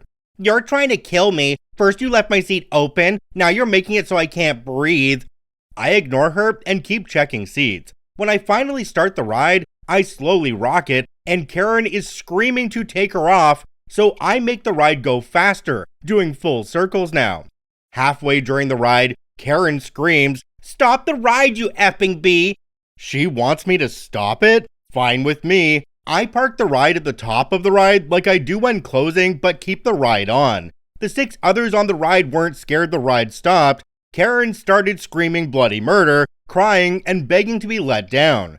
The parents watching know what she said before to the kids and know what's going on and start laughing. After around 30 seconds, she is screaming, "Let me down still." So I do on the fastest setting. I start the ride spinning full speed. I made the ride a little longer since all the kids were having fun. Before I open the seats, I scream a warning. Wait for the bars to fully open and stay above your head before getting up. Stay seated. Karen pushes it up and gets up, having the bar fall back down and hit her in the head. Her friend laughs at her and gets up, walking her off the ride. Opie added a little comment down at the bottom. It says, "Sorry I'm not good at telling stories, but felt like this belonged here and that at least one of you would enjoy." Jumping down to the comment section on this one, there's one from a user called Connor54321. It says, "Points to you for standing up for the kids. On a side note, I need to try this ride." Opie responded and said, "It has many names for it, but I know it as Moby Dick, and if you do try it, the left side feels like it goes fastest, since the left side goes faster for some reason." Another commenter down below called Erectus said, "I feel sorry for that woman, not because she got what she had coming, but because of how hard the road to being a better person is for that messed up soul. Hopefully she starts listening to her friend more often." Okay, everybody out there in Karma Stories land needs to let me know if you were disappointed that this story cut off when it did, because I want to know how Karen handled that after she got bonked in the head? Did she berate OP more? Did she get kicked out of the park after doing so? There's so many details here we don't get, and I kind of feel like the justice boner just isn't going to happen. This story comes to us from quite the opposite, yes. Karen, the building manager, probably regrets her wording. I live in a housing cooperative. I have no idea if there is something equivalent in other countries, but I live in Norway. It's essentially where you own your own apartment, but the cooperative owns the buildings and the land. If you're going to make changes to the building, you'll have to apply for a permit. Otherwise, it's generally do as you please, as long as you don't bother your neighbors. Anyway, I put up a small greenhouse on my private patio, as many others had done, but not this exact type. This was an aluminum construction, not a frame with a loose plastic cover kind. The building manager, who is best described as a triple Karen, threw a fit. She actually watched me spending 3 days assembling the greenhouse, then the next day she called me and threw a fit. Not because I put up a greenhouse, but because I had used screws to fasten it to the patio for stability. Apparently, I was not allowed to use screws on the floorboards, as this was considered changes to the building in her mind, and I had destroyed the floorboards.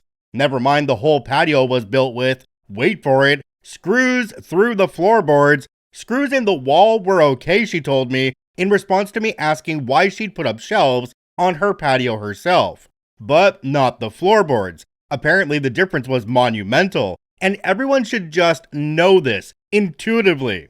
Nowhere, literally nowhere, does it say fastening things to the floorboards or putting screws in the floorboards is not allowed. Not in the house rules, my contract, or in the National Housing Cooperatives law. But she was furious I had done this. I took a deep breath, and as I am quite creative, I immediately thought of a workaround. I'll just put it on wheels then. I made a big number of saying that fastening was essential because otherwise the greenhouse would not be stable enough to withstand wind. She said she understood this, but I had now ruined the co-op's property, and this was a really serious matter. She told me to send an application for a permit to see if she could find a way to get approval from the board, but she could not guarantee I could keep it. She said with the fakest of sympathies. So I sent the application with photos saying what I had done and that I didn't think I had to apply to do it, as I never considered putting in a prefabricated greenhouse would be seen as changes to the building. My application was rejected as I anticipated, but she worded the rejection exactly as I hoped she would. I was not allowed to put in a fastened greenhouse, and she probably thought she'd been clever when she included that I was not allowed to put the greenhouse on my front lawn either. I had worked the "it needs to be fastened to be stable" angle hard because I hoped she, as the Karen she is, would fall for that reverse psychology. So I proceeded to put the greenhouse on wheels. I made a frame from 2x4s and put 8 small furniture wheels under the frame. I then lifted and screwed the greenhouse onto the frame. I put some boards on the sides just above the ground to stop the draft. Boom, mobile greenhouse. I can slide it all over the patio. I put some hooks in the walls and used transport straps to secure the whole thing to the wall for stability. The walls were okay to put screws in, remember? So in effect, my greenhouse is now in the exact same location, 4 inches taller, and with ugly blue ribbons tying it to the wall. And the patio now has 22 open screw holes ready to be filled with rainwater in the fall. But oh well, as she's repeatedly told me, it's not my patio. Then I sent an orientation email to the building manager with photos and videos of the sliding greenhouse, with the rest of the board members on copy, where I explained in detail what I had done, and how every step was in compliance with the rejection email I had received, which I of course included. I said the greenhouse was now to be considered a piece of mobile patio furniture, just like my sofa and chairs were, and that I now considered this subject to be a closed matter. I have not heard a single word from any of them. It's been over a week. I think I got her.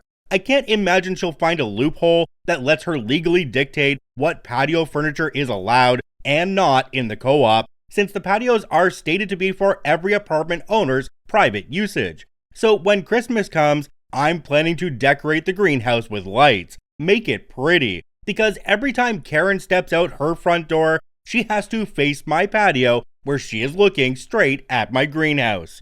The least I can do is make it pretty for her, right? OP added a couple of edits down at the bottom. The first one says, "Edit, thanks for the awards and upvotes. I am humbly appreciative. Some background, I'm a 39 female. I've lived here for 10 years without a single complaint.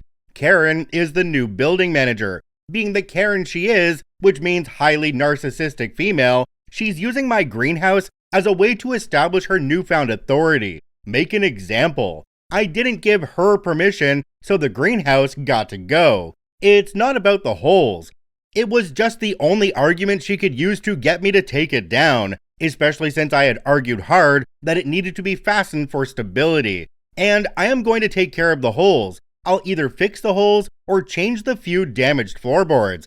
And I told her this on the phone. The damage is no big deal either way. The greenhouse is my therapy. I suffer from PTSD. So keeping my therapy is kind of a big deal to me. Not trying to get sympathy, just saying why I decided to fight her on this." OP's second edit says, "Update October 1st. I don't know if Karen learned about her Reddit infamy and felt stupid, but today I got a new email from her. She's now letting me keep the greenhouse because it is now a mobile unit.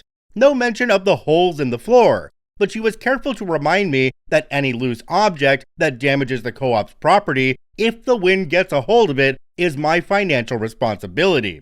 Well, I'm really not too worried about that. The straps are designed to hold 1.25 tons each, and I've got 3 of them. Plus, there's this amazing little thing called insurance. Now that I've got in writing that my greenhouse is approved by the board, I'm pretty sure I'm covered on the off chance the 6-ounce plastic windows manage to break free from the frames and straps and wreak havoc on the neighborhood. Jumping down to the comment section on this one, we have one from a user called Bam Bam Kablam. It says, "Are pink plastic flamingos easy to acquire in Norway? In the US, they are reasonably common and extremely tacky lawn ornaments. You could include a mobile plastic animal menagerie on your patio. Maybe even dress them up in seasonal outfits to celebrate the holidays. That, with the lights, should complete the effect." Okay, while I really like the idea of the pink flamingos on the balcony, I think a little bit more fun could be had with this as well. When you're putting up the Christmas lights, OP, you could arrange them in the shape of a middle finger pointing directly at her front door. Just, to let her know exactly what you think of her. Alright, just a quick note before I get into recording the next story. I live in Canada, specifically in Ontario, and we've gotten about 5, maybe 6 inches of snow just this morning. So my neighbors are out there scraping away at their driveways right now. So if you hear that scraping sound in the background, well, I just can't find any time where they're not making noise outside, so I gotta get the recording done. My apologies in advance if you hear it, but hashtag Canada, hashtag snow, hashtag get me out of here please. This story comes to us from Salvia Moria. Karen wants her ID checked. I work in a casual fine dining restaurant in a downtown area.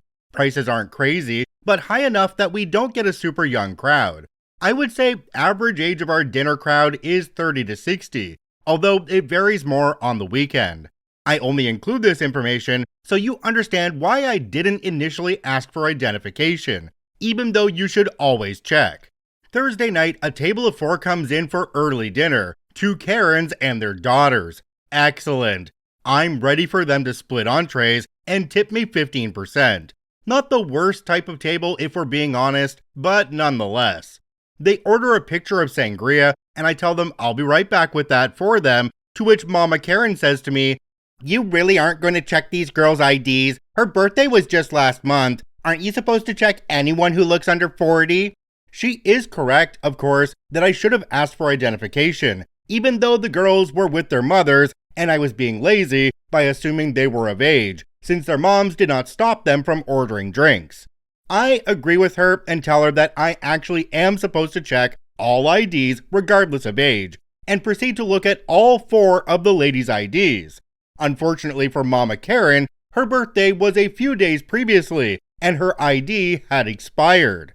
In the state of Michigan, it's illegal to serve alcohol to anyone with an expired ID, regardless of age. So I had to deny Mama Karen a glass for the sangria, while her daughter and friends shared a pitcher. I didn't really have malicious intentions, however, it felt good that Karen's antics backfired on her. Opie added a quick edit on down at the bottom. It says, I didn't include details of Karen throwing a fit when I denied her a glass of sangria. She informed me that she, a business owner, is more aware of the law than I, a mere server, could ever be. I simply couldn't just do my job and bring her a glass. My generation doesn't respect elders and blah blah blah. Her daughters were a little embarrassed, I believe, but I tried to move past it and serve them the rest of their meal normally. Karen kept huffing and puffing, but said no when I offered to bring a manager over. Jumping down to the comment section on this one, we have one from a user called Caritas1234. It says, had this happen once working at a gas station. Lady comes in after parking her truck right next to the door in what is clearly not a parking spot, walks to the cooler and grabs a case of beer, then comes to the counter and asks for a few packs of cigarettes. Ask her if she had any gas, she says no. Got to start scanning and she laughs, aren't you gonna ask for my ID? Even though she's clearly in her 30s or 40s. Sure. Can I see your ID, please? She takes out her bedazzled as F phone with a flip wallet on it and can't find her ID. Takes out her wallet, can't find her ID. Sorry, ma'am, I'm afraid I'm not allowed to sell these to you. As some of you may know already, my wife and I used to own and operate a convenience store, and we managed a second one as well. And we dealt with ID issues like this all the time. We were supposed to ID anybody who looked like they were under 25. And I'm a really bad judge of what age somebody actually is. So I would ID quite a few people. And once you ask for ID in Ontario, if they're not able to provide it, you can't sell them any age-restricted products, period. That led to some pretty pissed off people, but you know what? It's better than me getting a $10,000 fine because I made a mistake and sold to somebody underage. So, you know what? You can be pissed off all you want, but just do it outside the store, okay? Bye-bye. This story comes to us from Monsignor 1979. My bank tried to rob me of my hard-earned money. Back in the early 2000s, I was collecting all my change in one of those big plastic water jugs for water dispensers. I had it about 60% full and needed to cash them in to make ends meet. So I lugged this thing into my local bank. Now, I learned the hard way prior to this that the bank would not accept pre-rolled coins. They told me there was no way to verify that the rolls contained actual coins, and that they would have to rip every one of them open to verify. After that explanation, it made sense. But it was kind of frustrating since I spent the money and time to roll all of these coins up thinking I was helping them out. So this time I kept them all loose in the jug. I also know they have one of those coin counting machines because I've seen them use it the last time, and it made light work of all the coins they had unwrapped from the rolls. But it had been a few years since I last did this, so here I was waiting in line for the next available teller with my jug of loose change, probably weighing 40 to 50 pounds. When my time came, I waddled the jug up to the base of the teller desk and told them I wanted to cash it in. This is when they told me that they charged something like a 10% fee to count the change. I turned my head to the right where there was a small room, and sure enough, that same coin counting machine was sitting there. I said, "You aren't counting it, you're just pouring it into that machine and it'll count it for you." They simply replied, "It's just our policy, sir." I then said, "You're my bank, isn't that a service you're supposed to provide me?" And they said, "We charge the same rate for everyone." So I asked how much change they would take without charging me the fee, and they said $50. So I knelt down, tipped the jug over, and poured out as much of it into my hands as possible, and put a couple handfuls worth onto the counter. Looking perturbed, she counted it all by hand and gave me maybe $22 and some change. I put it into my wallet, grabbed my jug, and dragged it to the back of the line behind two other customers. When it was my turn again, I waddled up there, knelt down, and placed a couple handfuls of coins on the high counter. When I stood back up, you could tell she was pretty perturbed about what I was doing and eventually just gave in. She told me to bring the jug over to the swinging door at the end of the desk, and with the help of another teller, they started pouring it into the coin machine. I made the point to tell them that I knew almost to the cent how much was in there, so don't try to pull any fast ones on me. About 10 minutes later, it had chewed through all the coins, and the total came to within a few bucks of my own count. Might have had a handful of Canadian coins in there, or some likely miscount due to worn coins. I remember it ended up being over $1,000 in pocket change, but I can't recall the actual total. But that was the last time I saved coins. Nowadays, I hear most banks won't do this at all, and will just refer you to those coin counting machines you see at hardware stores or Walmart that rob you of a large percentage of the total. Jumping down to the comment section on this one, we have one from a user called Infinite Automation. It says, I love how blatant you were, not even exiting the bank before rejoining the queue. Bravo. Another commenter down below called Snarky Bitch said, this pisses me off too. My bank doesn't have a machine anymore, and the one at Walmart used to take a smaller fee if you took payment via gift card, but not anymore. What the actual F am I supposed to do with all of this change? I don't usually use cash, and now I try to use it for tips, only for this very reason. When I do, unfortunately, accumulate some, I'll let my kids use it to buy a drink or a snack at the convenience store when we're on a road trip. It sucks for us, the cashier, and anyone else in line, but the crap has to get used somehow. OP responded to this one and said, I have a small mug on my dresser that I have some loose change that I happened upon. When wee ones come over, I usually just give them a small handful of coins each. For some reason, little humans still get a kick out of coins. It brings them joy, and it brings me joy seeing their faces light up. Well worth it. You know, I sat back and thought about this one for a second, and I realized that I've only used cash or change maybe a couple times a year in the past few years. I used to collect change pretty regularly and put it into this bear-shaped old peanut butter jar, and it would fill up pretty quickly, but I'm looking at that jar right now, and it's barely got an inch worth of coins up from the bottom, and that's probably from the past 3 years. So things have definitely changed. Plastic seems to be the way to go. The problem with plastic, though, is that you don't realize how much you're spending because it's not physical. I feel like if we only had to deal with cash, we would spend a lot less money because you can physically see your money going away. This story comes to us from Grumps1954. Time is a concept. Just after the invention of the printing press, I worked for a small but highly respected academic publisher here in the UK. I was part of the sales team, crisscrossing the country, visiting universities and bookshops, promoting our titles. It was a good life before even car phones, never mind mobiles. Once we were out on the road, we were pretty much our own bosses. Our sales manager had done the same job, knew how things worked, and was perfectly happy to allow us to make our own arrangements and decisions, as long as our territories were profitable year on year. And they were. Then the stars realigned and we were taken over by a much larger publisher. So now, instead of knowing pretty much everyone in the company, it was just a voice at the other end of the phone when we needed to get something sorted. As is often the way with such large organizations, it ran on tram tracks. For example, as reps, we had company cars, for which previously there had been a set budget, and we could have whatever we wanted as long as it fell within the financial restraints. Now, there was a choice of 3, and that was that.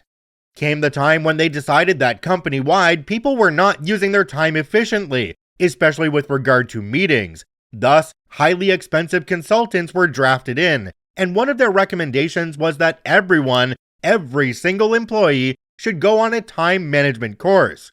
It was just the merest coincidence that this consultancy also provided the course. Eventually, our sales team got the word, and we had to jump through these particular hoops. In vain, we pointed out that we were not office-based, so we rarely had meetings, and if we did, they were organized and run by somebody else. We could hardly tell a customer or university academic that they were taking too long, and could we please go a bit faster? And finally, time management for us was avoiding traffic jams and roadworks so as to get to our next appointment on time. Until matter transfer was developed, no course in the world was going to improve that situation. As you can probably guess, all this fell on deaf ears. There could be no exceptions. The trams were heading down those tracks with no possibility of stopping.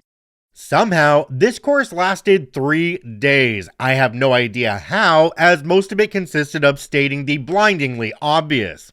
In addition, there were traveling days at each end, as all 3 days were 9 to 5. So the 4 of us had most of a week in a 4-star hotel with virtually unlimited food and drink, gaining nothing but weight from the whole experience. I can only guess what we cost the company. Even at those long ago prices, it had to be a long way into 4 figures. Plus the time off the road, as for a week the sales team had not sold a single book to a single bookshop. We were supposed to write follow-ups detailing just what we had gotten out of the course, but after discussion with our sales manager, this requirement was quietly dropped. Probably just as well. Jumping down to the comment section on this one, we have one from a user called Alligator Fancy. It says, "It's a shame you didn't get to write up what you got out of the course. Would have been fun to have a bunch of people turn in papers titled some variant of what I learned from this course and an otherwise blank page." Another commenter down below called Hayride440 said, "A consultant is someone who charges you $500 an hour to borrow your watch so they can tell you what time it is." I really like the first commenter's idea of still filling out what they got from the course, because they could have the first page saying all of the wonderful things that they were taught and that they understood it all. But right down at the bottom of that first page, they could have a little sentence that says, "On the next page, I'm going to cover how much of this I'm going to use in my current position." And then have the next page be completely blank. That would be perfect. This story comes to us from Enterprise SRL. "The boss didn't trust his team, so I built a system to track every move we made." A few years ago, I worked at a mid-sized company where the atmosphere was, let's say, not ideal. The manager had this ever-growing suspicion that people were just waiting for the right time to leave. He believed that morale was low, and that the team was barely holding it together. And while I'm not sure where he got this idea, he started imposing more and more controls on us to monitor productivity. One day, he introduced a new rule. Every task, every email, every conversation must be logged, no exceptions. The justification? I need to know exactly what you're doing, and I need to be sure nothing's falling through the cracks. Now, here's the problem. My team was already working at full capacity, dealing with multiple tasks every single day. But suddenly, we were being told to log everything. If you were sending a simple email, you had to log it. Writing a report, log it. Setting up a meeting, log it. Every little action had to be documented. I tried explaining how ridiculous this was, but the response was always the same. I need to make sure you're on task. He didn't trust us to do our jobs, so he created a system where every move had to be tracked and validated by someone else.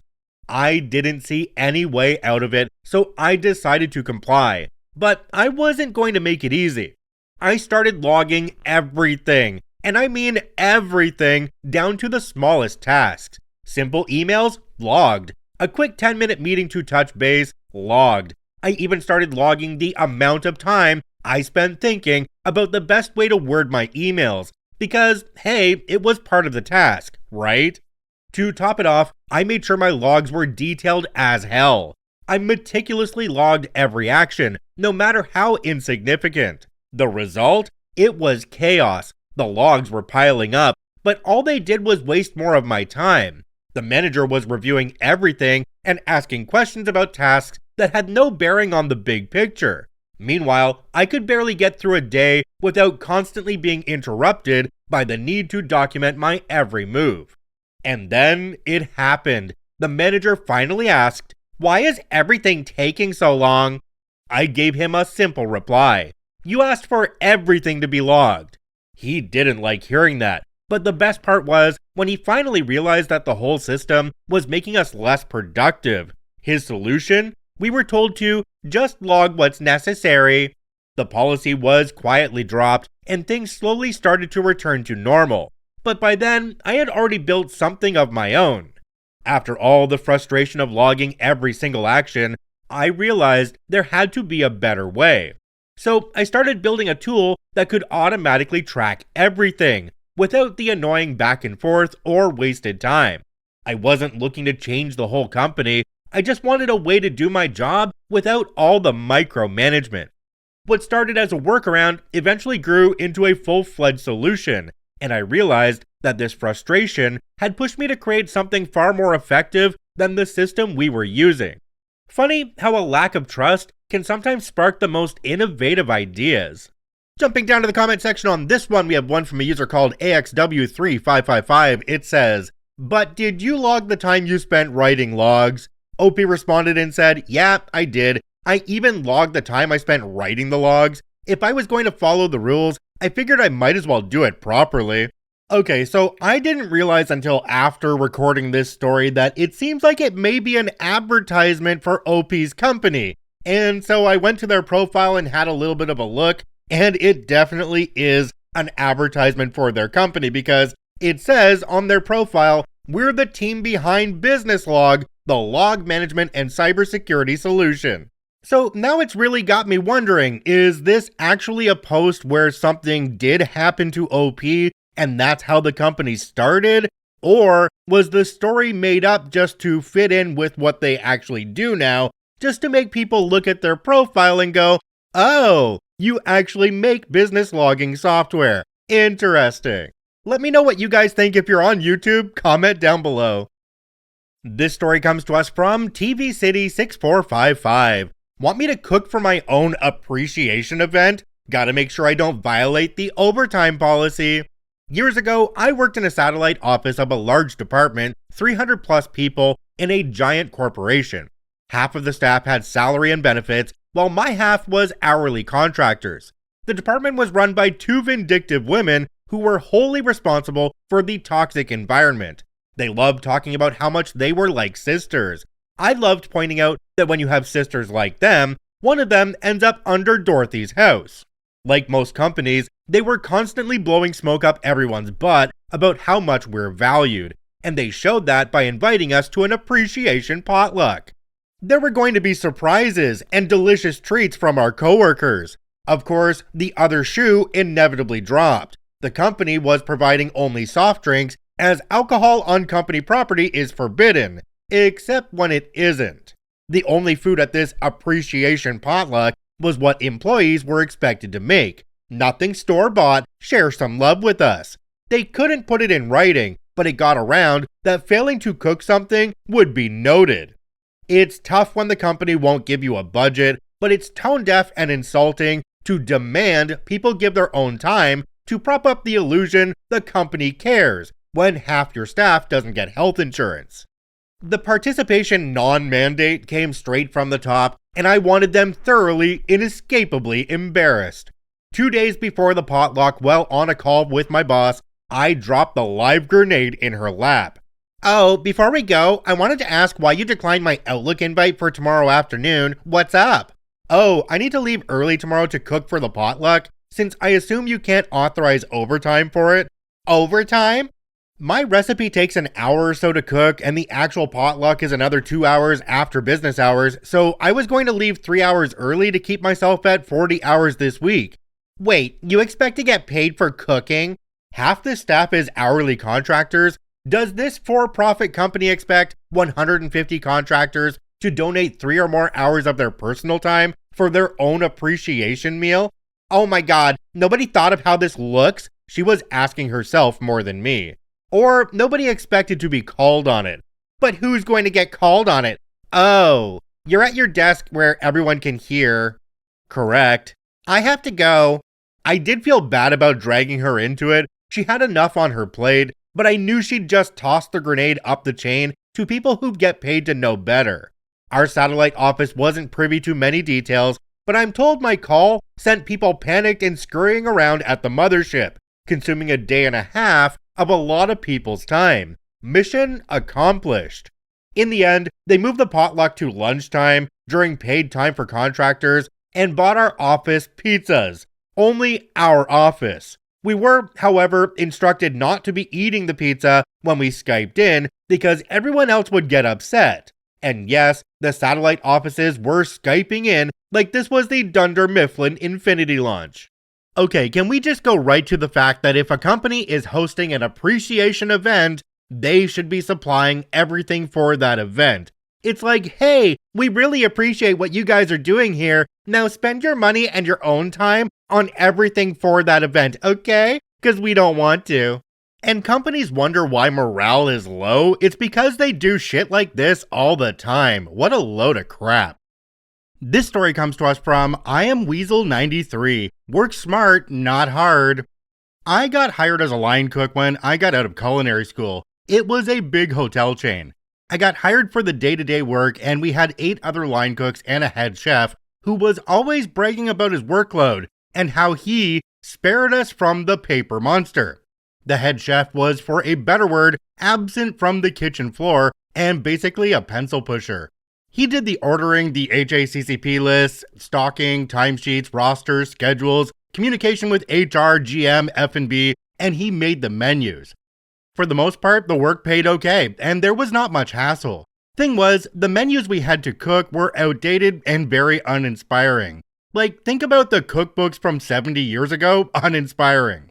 At some point, we as a kitchen team were done with that, and we requested that we make the menus. Head chef, for some reason, was happy to oblige. So now comes the kicker. We had an after-hours menu with simple meals, BLT, pizza, salads, soup, fries, hamburgers. For some reason, corporate decided that the after-hours menu had to go and be replaced by the normal day-to-day menu. This led to the following situation. Almost nobody ordered food during the night shift. Turns out when people come to a hotel late, they are either too tired or too drunk to eat a meal that takes around 15 minutes to serve, or are in no mood for a sautéed salmon in white wine sauce. This went on for like a year, and corporate saw the nosedive in night shift revenue across the board, and they made the only logical decision to combat this problem. Fire all night shift line cooks or relocate them to other hotels if they could not be fired. Of course, the after-hours menu was not changed, nor was it removed. No, instead it meant the shift had to be picked up by another.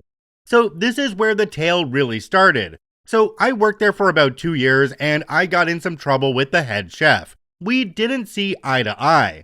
This led to the following situation. I had to pick up almost every night shift. I would come in at 4 in the afternoon and leave around 5 in the morning. I worked 40 hours on paper, but in reality, I worked around 50-ish. I didn't mind as overtime was paid out, and me, as a 21-year-old, could do a lot with the paid out overtime. Thing was, it was so boring. In the beginning, I cleaned the kitchen, checked the walk-ins for spoiled goods, set up a part of the breakfast, and did some minor paperwork.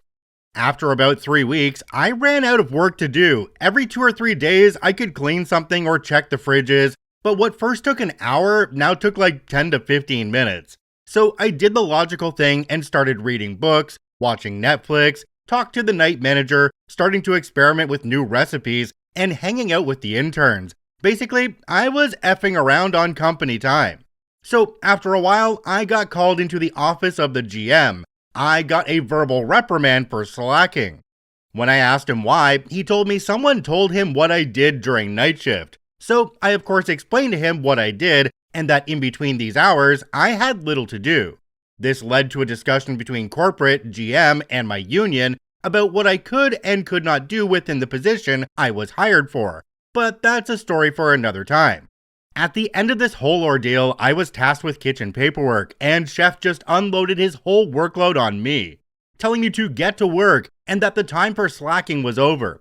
He said this all smug, and apparently he was assuming I would not finish this, or I would come begging for help. I had to do the timesheets, order produce, and answer emails. Chef was always bragging about the work and that it took a whole week. After one look, I knew he was not familiar with computers and the various programs he had to work with.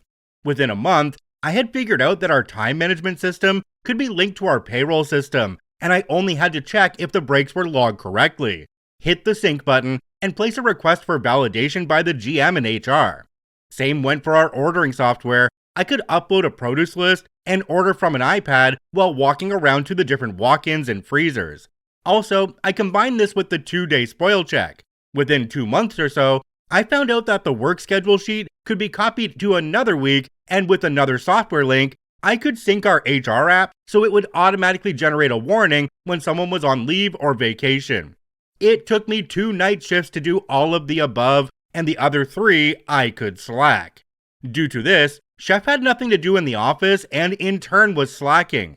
He had nothing to do during the day but to sit around in his office. After about 2 months, somebody slipped this info to the GM. After that, Chef had to work in the kitchen and his 9 to 5 changed. He had to do breakfast shift as he failed to do line cook work. He was stuck 30 years back when sticking everything in jelly was a trend. Soon after this, corporate got wind of this great innovation and asked our chef to document this all and send this over to them. When I left the company due to other reasons, corporate were contemplating cutting the head chef's position and making the F&B manager responsible for the kitchen. Jumping down to the comment section on this one, we have one from a user called Hesh582. It says, "That sounds like a terribly managed hierarchy all around. A head chef who never steps foot in the kitchen, but just does paperwork, that should have been either the F&B manager or a low-level employee. Seemingly nobody in between the head chef and the GM. A large corporate setting, but a kitchen wholly run down to the menus by the whims of a single head chef. This is what corporate food service used to look like, and it sure doesn't anymore. At any competent organization, the position of F&B manager has grown significantly in importance, pretty much precisely to prevent this sort of crap from happening." Opie responded and said, "It was a mess there and all around the company. We had an FOH manager and an F&B manager, but the F&B manager was also responsible for 4 other hotels in the area that had no F&B manager. This was also during a time the corporate layer decided to cut costs wherever. This is one of the reasons I left the company." It really sounds like the head chef had been there for a very long time and was stuck in the old ways of doing things, had no up-training on how any of the digital stuff works these days, and, well, just wasn't worth keeping around. I always find it interesting when we get a story about somebody who's just not willing to embrace technology as it is today, because it makes life so much easier. That head chef could have been slacking a long time ago, but because they didn't want to learn, they weren't able to. This story comes to us from Nervous Mess 7, Distracting Censorship.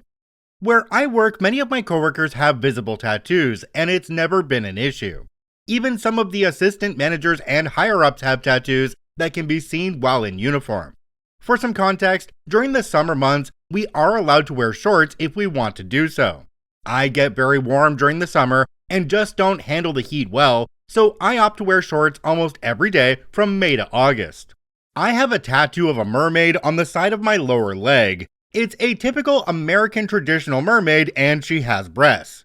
The middle of them is a black dot, simple and small. It's not overly adult or drawn in an adult style. Plus, it's on the side of my lower leg, mixed in with many other tattoos so it doesn't stick out. For a few weeks, I had no issue with the tattoo. I even had one manager comment on my leg pieces, saying he liked the style.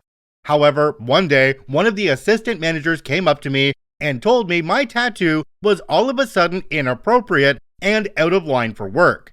She demanded I wear pants or completely cover the chest of the mermaid tattoo every day. I asked her if a customer had complained or if our manager had said something. She said no, that only she took offense by the tattoo and she demanded I cover it. I asked a bunch of people and they thought she was being ridiculous, but this particular manager had a history of steamrolling over everyone and getting her way. Even other assistant managers had issues with her in the past. So I decided, fine, I have to cover those dots on the mermaid. That's what I should do then. I went to several craft stores to find as many seashells and sea-themed stickers as I could find. I also bought some small gemstone stickers and thread. I used the gemstone and thread to make tiny tassels for the mermaid. They were super cute and drew lots of attention. I had coworkers and customers all commenting on how cute the tassels were and how creative it was to do that as a cover. The assistant manager that had forced me to cover the tattoo saw what I had done and she wasn't pleased. She had thought I would use band-aids or something to cover up the tattoo instead. But I got her to admit that I was technically following her demand as the mermaid dots were no longer visible. The longer I had to keep the tattoo covered, the more creative I got with it. I used all sorts of fun, flashy stickers, and designs. I even used googly eyes at one point. All my coworkers loved it as they agreed it was unnecessary to demand me to cover the tattoo in the first place. Eventually, that assistant manager was fired, and when she left, I stopped covering the mermaid. I haven't had any issues with any other managers about it, so I think the issue is resolved, and at least I had some fun while it lasted. Jumping down to the comment section on this one, we have one from a user called Imguran. It says, "Hope you often had opportunities to shake a leg to make it more entertaining." Although this whole thing is great as is. OP, it's not your fault that your assistant manager wasn't keeping herself abreast of the times. I don't know, it seems to me like she was being pretty melodramatic. The tassels and the googly eyes must have hit her right in the jugular. And it makes me wonder if the first time she saw them, she was like a deer in the headlights. I wonder if the whole situation could have changed if you just offered her some support. Overall, OP, I think you did a wonderful job. It's clear to me that you racked up a win. This story comes to us from Creomaga. You want it done so badly, you write it then. In high school, we had student teachers shadowing the English department. They acted as assistants to the teacher while getting whatever experience they needed for their degrees. My English teacher liked to assign topics she thought would interest us as a way to focus more on the writing than the topic. She rarely commented on the subject matter, but would tear the essay itself into pieces and give specific detailed feedback to build the writing skill. Some of us went all out on these assignments. Most of the class gave a collective eye roll and handed in something that met the word count. Then there was Roy. Roy did not like homework at all in any class. He felt it was a personal insult that he had to be at school anyway, and the idea of taking schoolwork home was downright offensive. This was compounded by his firm conviction that English was an unnecessary subject. He skated by in most of his other classes because making him do the work wasn't worth the hassle. Once it became clear that Roy wasn't going to do anything in this class either, English teacher takes it as a teaching opportunity for the student teacher, and the three of them sit down together. An agreement is made that the student teacher and Roy will work on his homework during detention time, as an alternative to actual detention for not handing homework in.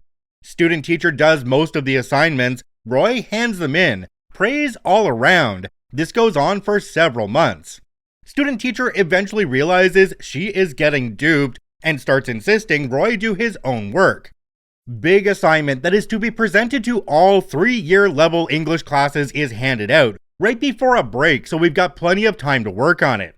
Break ends, first week back we are given the schedule of when we're presenting to the class. Roy is scheduled for the end of the week. Student teacher offers to help him fine-tune his presentation skills and finds out, to no one's surprise but hers, that he's done absolutely nothing. She flips her lid and tells him he has to do something. It's worth a huge percentage of the end grade. Roy tells her to write it herself and goes off to smoke at the bike sheds. So she does. At the end of the week, Roy takes his place to present his assignment, cocky in the belief that he'll ace it because all the other work he did got excellent marks. His topic was superhero fiction, and the presentation was being marked on a number of things, including visual aids, presentation skills, and vocabulary.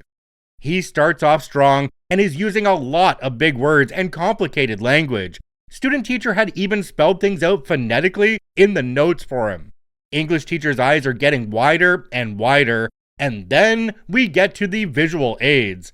The superheroes in question were the Powerpuff Girls. We got a detailed version of the origin story and details about various powers and abilities, and a great deal of speculation on what their activities would be once they had grown up.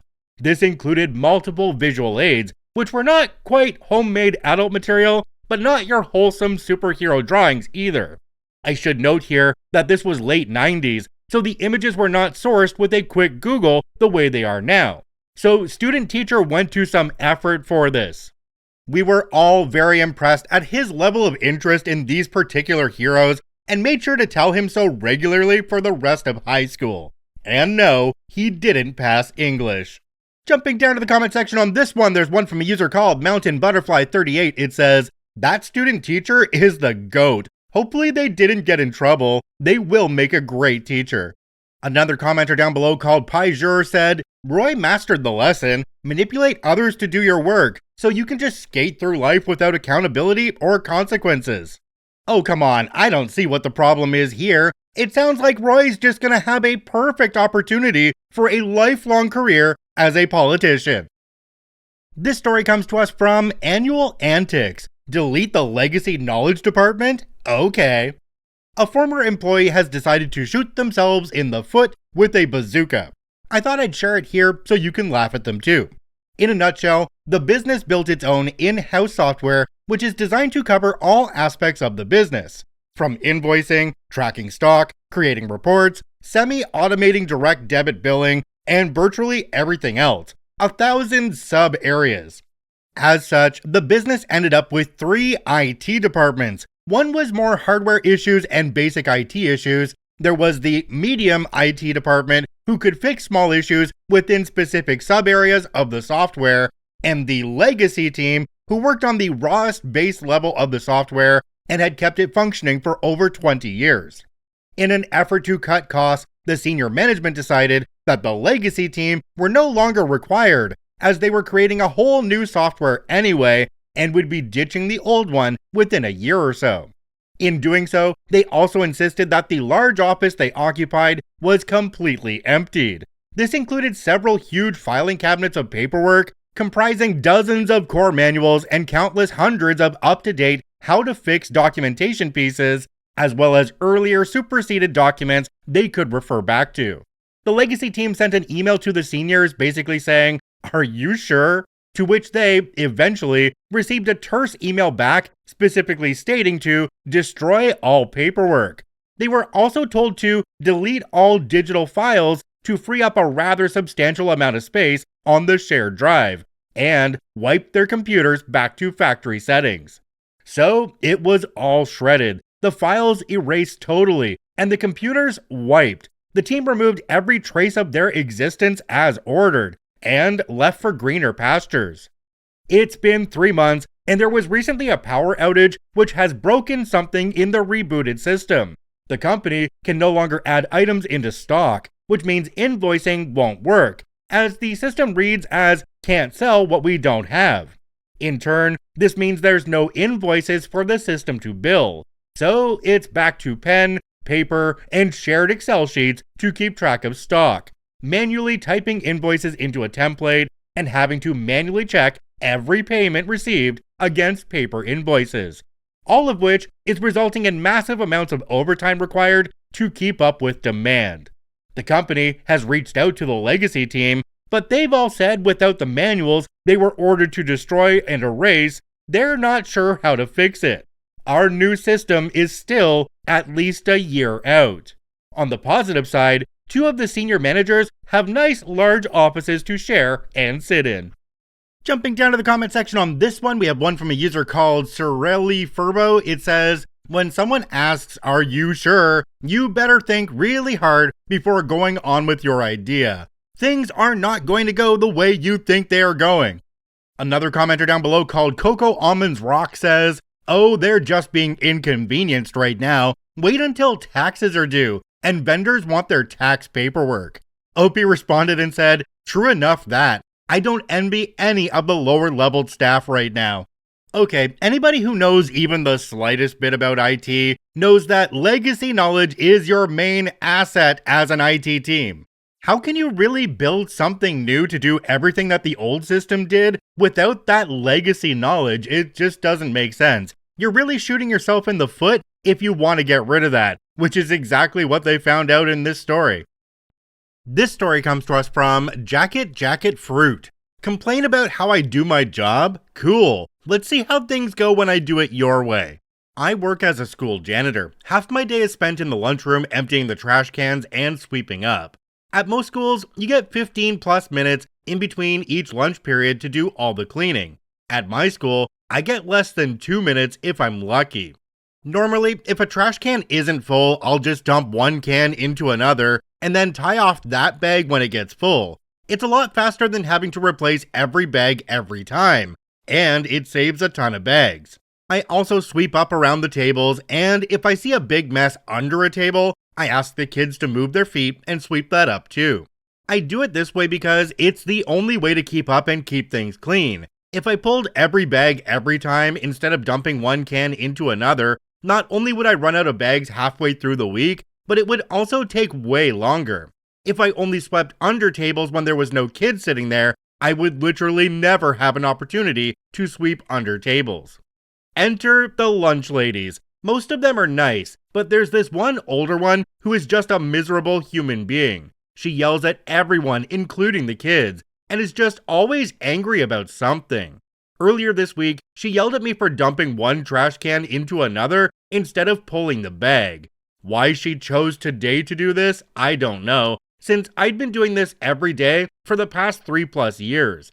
I know how to do my job and didn't ask her opinion, so I just ignored her, didn't say anything, and kept doing what I was doing. Fast forward an hour or two, and I'm getting a call from my district boss that there was a complaint filed against me. The lunch ladies are saying they don't like that I dump cans instead of pulling bags, and they don't like that I sweep under the kids' feet. My boss tells me just stick to cleaning in between lunch periods. I try to explain that that's literally a period of less than 2 minutes and isn't even a fifth of the amount of time I'd need to do it that way. He says just do it anyway to keep the lunch ladies happy. He's a good dude, but he's just trying to squash complaints and keep them from going further. He says from now on, I'm only to empty trash or sweep the floors in between lunches when there's not students in the cafeteria. And also, I'm to pull the bags every time. No more dumping cans.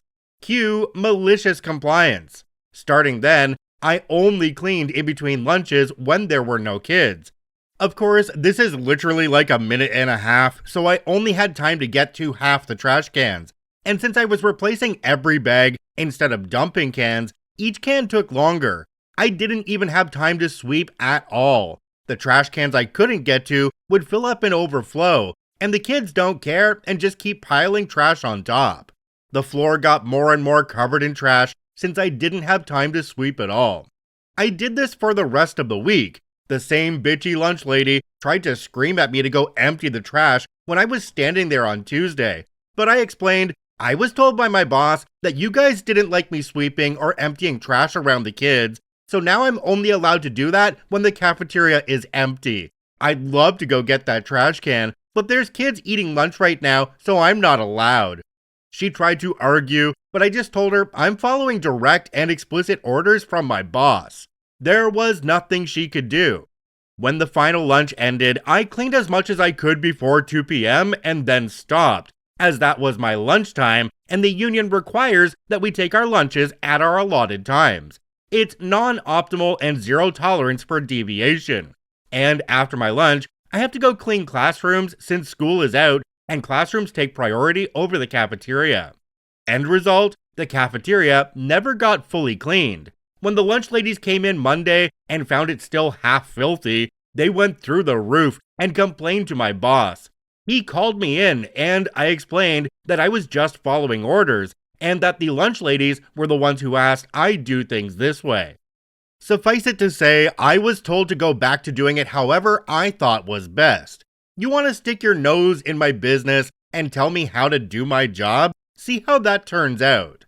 Oh, and also since then, I spent the rest of the week calling them out on all the things they were doing wrong.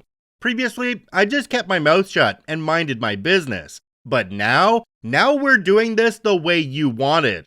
Door propped open because it's incredibly hot in the kitchen and you need the airflow? Sorry, that's a security issue. Doors cannot be propped open.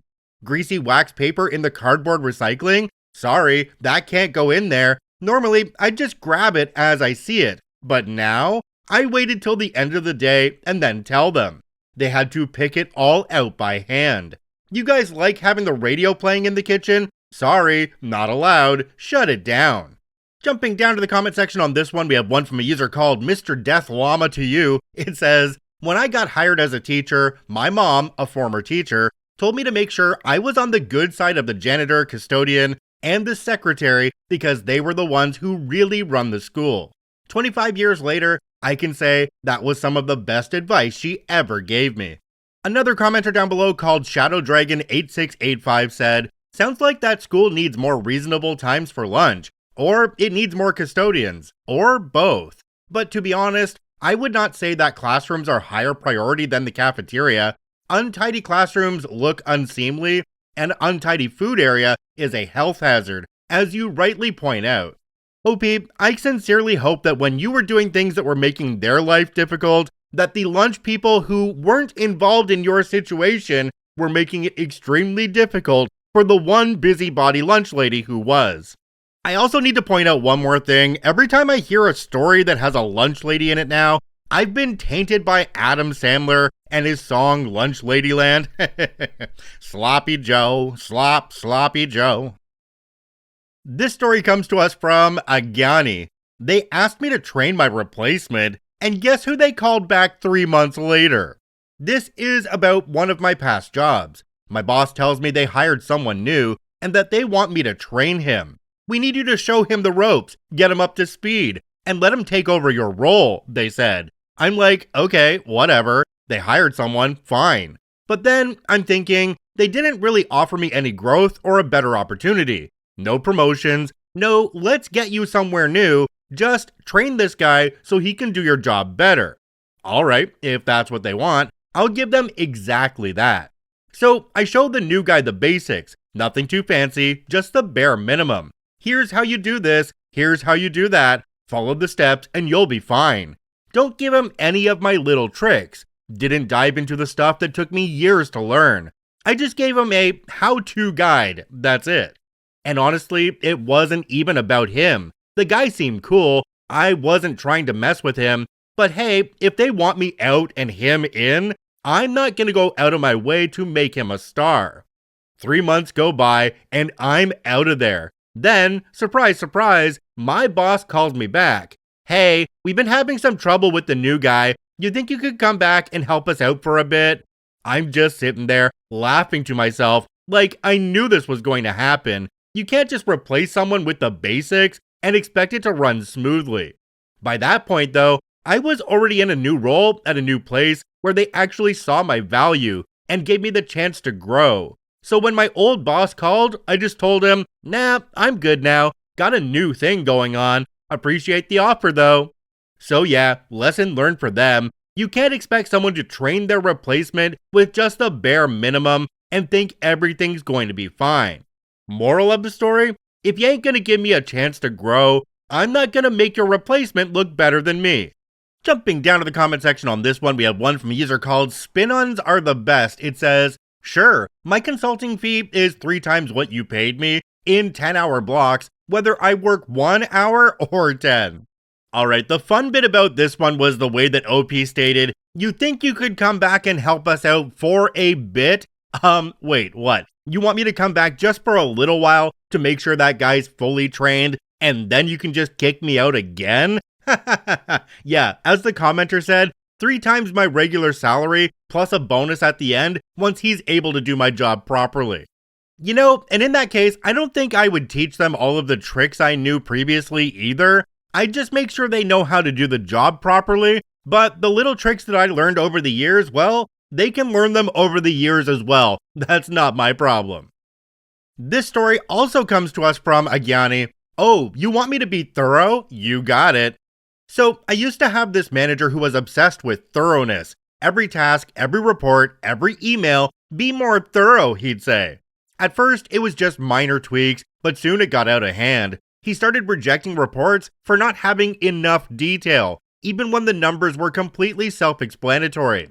One day, I submitted our usual weekly report. Simple, clear, and to the point. He sent it back, not thorough enough, resubmit.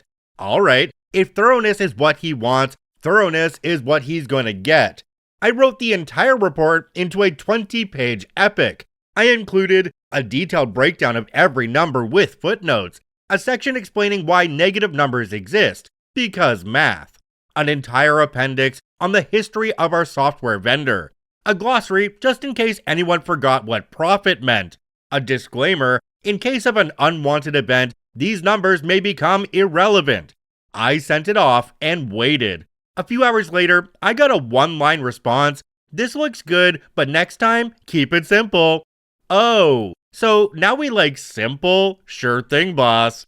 Jumping down to the comment section on this one, we have one from a user called Cool Beans Chili. It says, that's when you send the entire long-form Oxford Dictionary of the etymology of the word simple, and all the synonyms and their long-form etymologies, just to make sure your boss understands what they're asking you. I'm following along with this and OP's last story, but this one really, to me, seems like it was a case of, my boss told me I wasn't doing my job well enough, so I did my job well enough, and he said that was good, but I could simplify it a bit. Not sure what the malicious part of this compliance is because, OP, you did what you were told, and they accepted it. In fact, they even said this is good. This story comes to us from Honigman13, Real Car in Children's Room. I'm not sure if this is the right sub, but it's too good not to share. A friend of mine told me this episode from his childhood. The house he lived in with his parents was on a curve. It was the main road to a huge disco. You can imagine how it continues. His room faced the street. For a while, everything went well, until almost every other weekend a car couldn't make the curve and crashed into the house. So he has stories about how he was woken up by a car in his children's room. Unfortunately, most of the cars weren't broken enough, so the drivers fled. Since there were no perpetrators, his parents were left with the cost. They wrote to the city asking them to do something to make the curve safer. Of course, nothing happened. Then they came up with an idea. Since the city isn't changing anything about the curve, our problem is that the perpetrators can keep driving. They laid tree trunks across the lawn in front of the house. The solution to the problem began the very next weekend. Cars continued to drive into the house, but the trees had damaged the axles of all the cars so badly that they were no longer drivable. This led to two results. All damage was paid out from now on, and, strangely enough, the number of accidents on this bend decreased so that only 2 or 3 cars got stuck in the tree trunks a year. OP added a note down at the bottom. It says, note, of course, my friend didn't have his children's room facing the front the whole time. After the accident started, he had another room in the house. I've actually heard stories about this many times in the past where people living on curves have had issues with cars going onto their property or sometimes even hitting their buildings. And one thing I notice if you drive around is that most corners where houses occur, they do have something on the lawn that would prevent vehicles from getting all the way up to the house. Be it a big garden of some sort, gigantic boulders, or tree trunks like they did in this story. Yeah, that's definitely something you'd want to do, because after the car goes through the house the first time, you never want that to happen again. This story comes to us from Cruz Bet's Revenge. Oh, I have to return your tile, do I? This was a few years ago now. I was working for a local flooring retailer. It was a cool job, and for the most part, the customers were cool. Until one day, let's call him Jonesy, not his name, just how I think of him. Comes in and buys some tile. He buys probably 6 different colors for different areas of the house. I explain at the time, if he has any full boxes when he's done, we'll take them back and get him a refund. He says okay and leaves. A couple days later, in strolls Jonesy, and he wants to return his tile. Okay, no problem. Until I see that old Jonesy has brought back 3 or 4 tiles from each of the colors he bought. He has not one single box. I don't have a good way to return single tiles. I let him know why I can't and what we can't do. Dude immediately goes full boomer and starts raising his voice at me and telling me how we lied and misrepresented our process. After a couple minutes, I'm thinking this is in no way worth it, so I just make up some item roughly the cost of his tile and hand him the cash. As he's walking out the door, I hit him with the polite, "Have a nice day," to which he responds with a couple expletives. Here is where the malicious compliance comes in. I knew what he returned was the last of those tile colors, and we weren't getting any more in. So I grab one of the loaders and have him immediately take them out to the dumpster and make sure he breaks them in the hope old Jonesy runs a couple short. A couple days go by and nothing. I was a little disappointed as I thought my plan was awesome. Then, about 4 days after he returned his tile, he comes in all frantic and needs more. I let him know that since I only had a couple tiles of those colors, I couldn't resell them, so they were thrown in the dumpster. But he was welcome to see if there were any that were still usable. He looked super pissed, but couldn't do anything, so I took him out to the dumpster and let him look around, but all that was left was broken pieces. It was awesome. Jumping down to the comment section on this one, we have one from a user called Duck Giblets. It says, "Tile installer here, very important to keep spares. With the size of tiles these days, 1 to 2 boxes left over on medium-sized projects is a good idea, especially if it's a kitchen area. Earthquakes happen, things get dropped, cabinetry gets changed. On that note, if a floor is installed correctly and you drop a cast iron pan, the tile may end up with a small chip and the pan will break. Ask how I know." OP, I really like how you handled this one, but I think you could have taken this a step further. You could have kept those there because you had a feeling that they were going to come back, and you could have said, oh, well, they're much more expensive now since they're extremely rare and discontinued designs that you won't be able to find anywhere else. So instead of being $5 a square foot, they're now $50 a square foot. Pay up. This story comes to us from Alarming Spread 2883.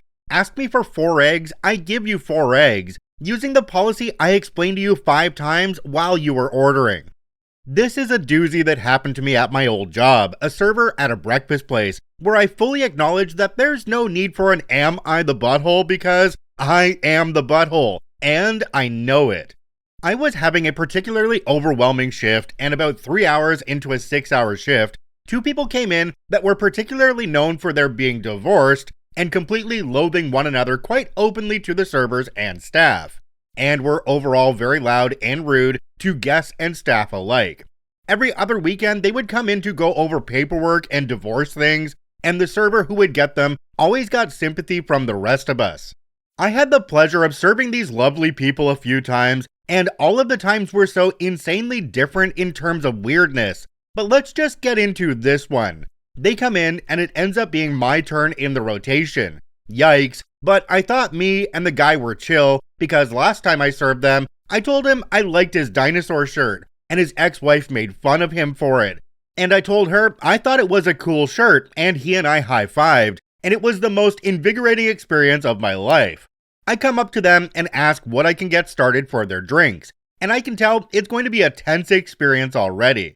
They were both very snappy and rude, and I was doing my best to just stay friendly. Fast forward and I'm asking for their orders, and the guy orders 4 eggs. I explain to him, we double our yolks. If you order 4 eggs, you will receive 8 total eggs. He tells me, no, he wants 4 eggs. So I tell him, okay, so that is going to show up as 2 eggs in our system and on your receipt. He tells me, no, he wants 4 eggs.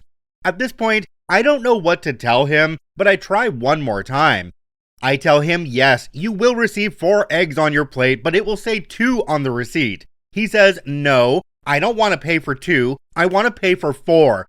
I'm done. At this point, I'm more confused than he is. I tell him, okay, and I write it down on my order sheet. I put in the order manually because we do not have a button for 4 eggs because we double our eggs. The head cook calls me over. He says, 4? I say, that's what the customer ordered. He says, okay, and he makes the most beautiful over easy sheet of 8 eggs with a side of bacon. It comes out and I serve it to him. He looks at me and says, this isn't what I ordered. I say, yes it is. And he says, fine, I'll take it. I got yelled at for it at the end of my shift, but it was so worth the look on his face when I served it to him, and the laughs it got from my coworkers who told me they wished it was them to serve it to him. One of my favorite moments from working at that place. I have a picture of the 8-egg beauty, but I can't post it here. Jumping down to the comment section on this one, we have one from a user called ICOM. It says, it confuses me as well. Why would a restaurant do it? Just cut the price by half and don't confuse people anymore. Then you can say that your eggs are good and really cheap or something. Another commenter down below called Stock Caregiver 2616 said, I understand that he wasn't listening to you, but why does the restaurant do that? Why not have 1 egg equals 1 egg? What if you only want 1 egg? Will you always get at least 2? Unfortunately, OP didn't respond to any of the comments on this one, so we don't know the reason for them doubling up on the yolks, But I can think on this one that maybe they're doing something else with egg whites and they have a bunch of leftover yolks, because they said they don't double the eggs, they said they double the yolks. It really is an odd situation though, and I don't understand why the restaurant does it that way to make it confusing for the customers. This story comes to us from Oiram. Leave things as the professionals said it. I shared this in a comment a while ago and was told I should share it, so I thought I would finally get around to sharing it with a little more information. About a decade ago, I worked for a big name company, Electrostatic Powder Coating Semi-Wheels. The GM, who was actually a really good boss, got a trainer to come in and teach me what I was doing right and wrong. A week after we got things narrowed down with the settings on the machines, that my quality improved a lot and my quantity of wheels I could paint in a day improved by about 5 to 10 per day. I was now averaging anywhere from 50 to 65 wheels a day. I used those same settings for almost a year before that same GM started messing with them. I had a few wheels from a trash company come to me covered in dried mud one day, not the first time and wasn't going to be the last. I had knocked off as much as I could before stripping them and did my best to blow off what dust was left. I still missed some spots on the edges. Usually when this happens, I end up with tiny holes on the edges of the rims. That day, the GM had come back to get a count of paint and see what needed to be ordered. What's with all the holes on the edges of these wheels? It's from dirt. I didn't get it all off when I blew off the wheels. Dirt doesn't cause this. I think your settings are the issue. I'm telling you it's dirt. Every time we get these customers' wheels in with dried mud all over them, this is what happens. Dirt doesn't cause this. I'll have some people come in to check this out. He left after that. Fast forward to next week, and he meets me in the morning with about 4 other people. These guys are going to look over the machines and adjust things so we no longer have issues. I told you it was dirt. The professionals are going to adjust the settings, and you will leave them where they are at. If you don't, you will get written up. This is not up for discussion. Okay, message heard loud and clear. I'll leave it to the professionals and not touch a thing. Thankfully, my powder gun had multiple settings. I asked the professional to set his new settings on another preset. The next day, I noticed the wheels I painted were coming out yellow. I also noticed that the paint was very thin in certain spots. Due to my new settings, the positive charge was blasting powdered paint away from the wheels. A few days go by, GM comes back and sees all my new painted white wheels yellow and asks why everything is coming out yellow. I told him it was because the oven was set too high. Why didn't you change it? That's over 100 wheels that need to be redone. I was told not to change the settings the professional set, so I didn't touch it. He walked over and turned it down and told me to leave it. A week later, I get called into the office. One of our biggest customers was complaining that their wheels needed to be removed and repainted after a week or two due to starting to rust. We delivered over 150 wheels a week to them. What's going on here? The paint is too thin and the customer is complaining. Do I need to call the professionals back in to look things over?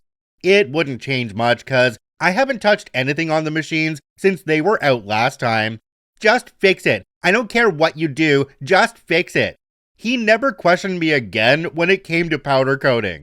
Jumping down to the comment section on this one, we have one from a user called Paul DNAP. It says, "Oh, please save us from meddling consultants, experts, and professionals. Us numpties who know our jobs will get along just fine without them all."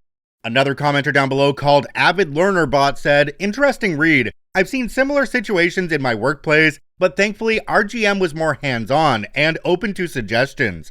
When he left for a new role, we noticed a significant drop in morale and productivity. It's clear that sometimes the professionals aren't always the best solution." Both of these comments hit the nail square on the head because OP was doing their job properly, and when the professionals came in, well, they don't really work with that machine constantly. They're not the ones painting parts with them, they're just the ones that, quote unquote, know the machine, probably because they install them and put them together. But the people who spend the hundreds of hours using the machine and actually getting results with the machine, those are the ones we really should be trusting. So the problem in this case was obviously with the GM, who was a giant butthead. This story comes to us from Law Environmental 7506. "I am too loud at night? How about Sunday at 6?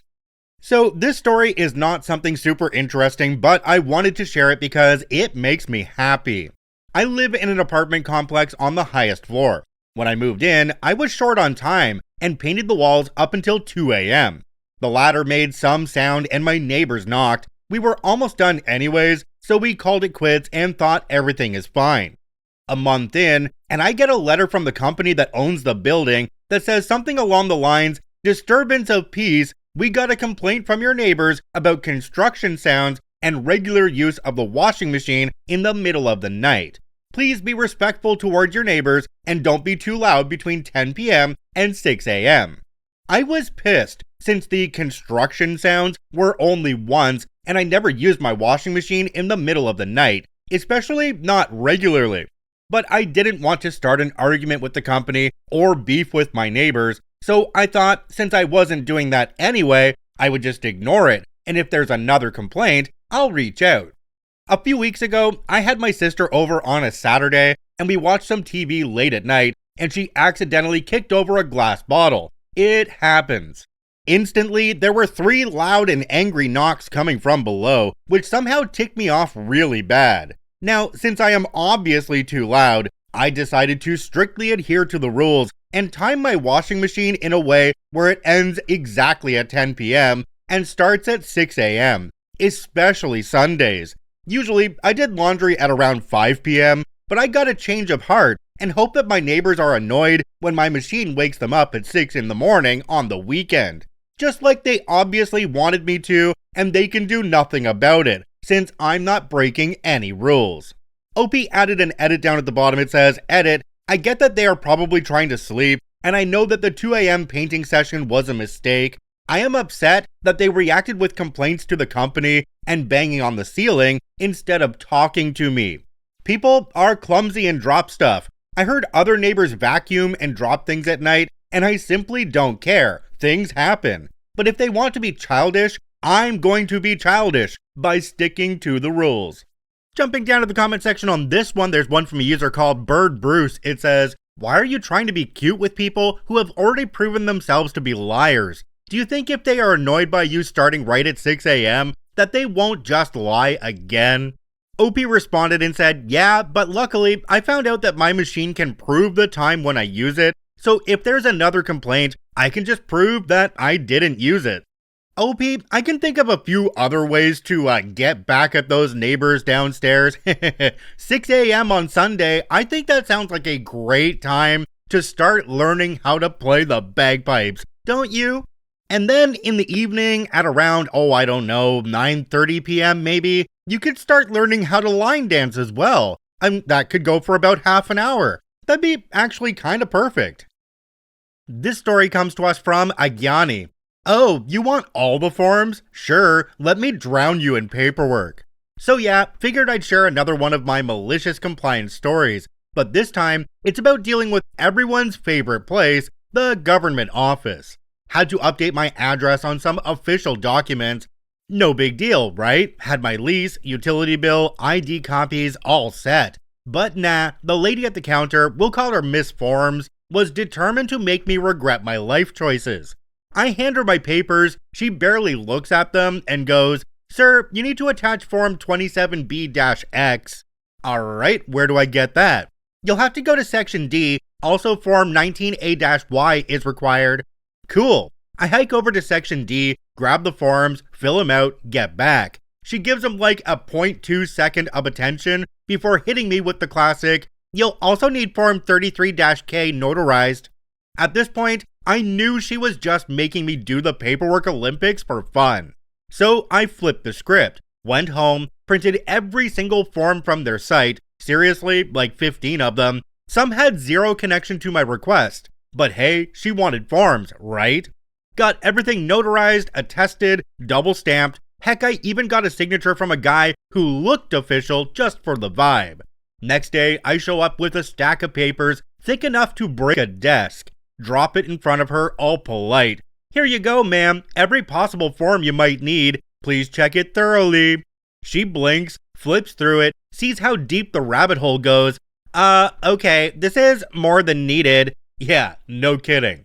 5 minutes later, request approved, no further questions. Turns out following all the rules can be more painful for them than for you. Moral of the story, sometimes the only way to beat the system is to over-comply. Yeah, not sure I'm following along with OP on this one because going home and filling out all that extra paperwork for no real reason just kinda seems dumb. There is a possibility that the person behind the counter was new and they just didn't know exactly which forms they needed until they were told by somebody else after OP had already left the counter. I don't think they were really trying to give OP a hard time. They were just trying to get all the information they needed to do what OP wanted. This story comes to us from Glowing Trash Panda. It will be fine. You can just come over here to poop. So my parents bought the river stilt house next to their house for me to move into to help me out in a number of ways. That's super awesome and I'm forever grateful. However, my mother doesn't like to always think things through and rush them, and God forbid you disagree with her. So it happened that, apparently, I just had to get moved into the river house before this recent blizzard hit, or the world would fall apart, or something. Okay, fine, but the problem is that the previous owner died halfway through renovating the place, and it doesn't have functional water and sewer. But my mother, in her infinite wisdom, decides that doesn't matter, and that I can just walk next door to my parents' place every time I need to use the bathroom, until my dad finishes getting the water and sewer done.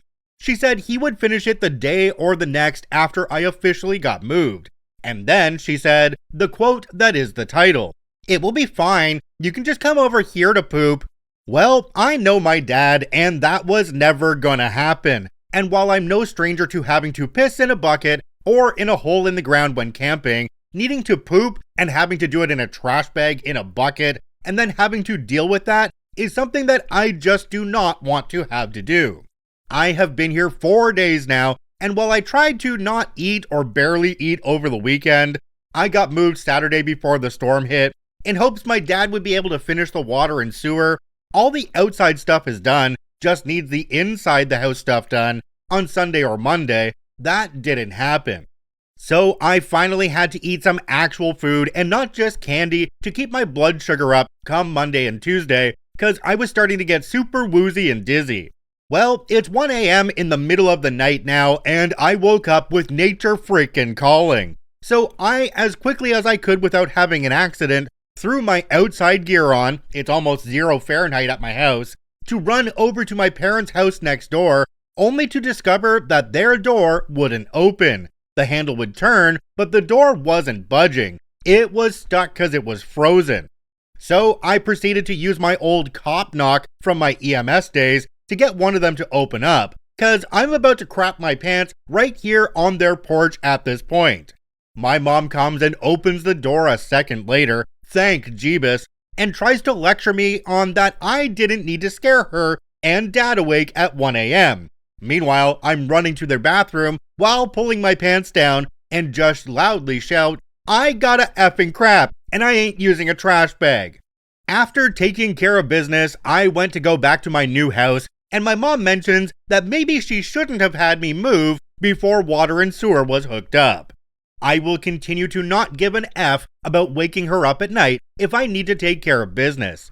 She said I could come over anytime I needed to do so to use their bathroom, and it's not like I can schedule when my body needs to do its thing, to only happen during normal waking hours. Oh well, maybe now she might actually start to listen when people try to point out why she shouldn't rush certain things. It probably won't happen, but a girl can dream. OP added an edit down at the bottom. It says, edit to add, I'm paying my parents back for this new house once my old house sells with the proceeds left over after the mortgage is taken care of. The new house is a stilt house on a riverbank that they got for only $20,000. It's not like they just bought me a house outright to give me, and the move easily could have waited another week. The old house was completely livable. Mom is just irrationally impatient about things and doesn't listen to others at all when she gets an idea in her head about how things should go. Jumping down to the comment section on this one, we have one from a user called Rob71788. Great name, by the way. What a train wreck. Please expand on why you didn't push back on moving into an unlivable house. Was your previous situation dire? Definitely awesome of them to buy you a place, but I'm sure it could have waited a week over this.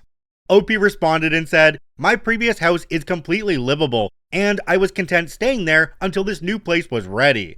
The plan is to pay my parents back for this place once the old place sells with whatever money is left over after paying off the mortgage on the old place. They got this new river house for only $20K, it's admittedly a steal. But trying to be rational with my mother is just not a thing that works. Once she gets an idea in her head, there's no arguing with her unless you want your life to become a living hell for the foreseeable future until she gets her way. She wants to get my old house listed and sold ASAP, even though me getting moved this week doesn't make that happen faster, considering the winter storm has prevented us from getting back out there to start cleaning it up to list it in the first place. Good luck trying to reason with someone that doesn't listen to anybody else at all ever though." OP, I see a couple of perfect solutions to this one. The first one is for you to hire a plumber and get the plumbing done in your house immediately. The second is for you to go to your parents' house every morning around 1 a.m. and use their toilet, because the annoyance should be enough to get your dad's butt in gear to get the work done. Although, if he doesn't, see my first point again about hiring a plumber. This story comes to us from Catless Boy Mom. Lowest possible fare, lowest possible rate. Back before cell phones and TSA checkpoints, I was working as an admin assistant. Ray was my development head and had a great sense of humor. When I was hired on, Ray made sure I understood that I worked for him. Even though I would do some office-wide work, he was my boss. Clint was in charge of another department in our office. Flying from our office to a satellite office for a day or two was common for people in both departments, and I was in charge of making standard, pre-approved travel arrangements. If someone needed to change unexpectedly, they were supposed to handle those themselves. Clint seemed unable to understand that. At some point, Clint decided that he wanted to cut travel costs. Lowest possible fare, lowest possible rate for his department. Lowest possible fares were always the 5 a.m. outbound and 11 p.m. return flights. Clint didn't care. A couple weeks into this policy, Clint is to head into the satellite office for some in-person meetings. Game on. Lowest possible fare, lowest possible rate. Clint left on the 5 a.m. flight. The lowest rate car rental company didn't keep their cars available at the airport.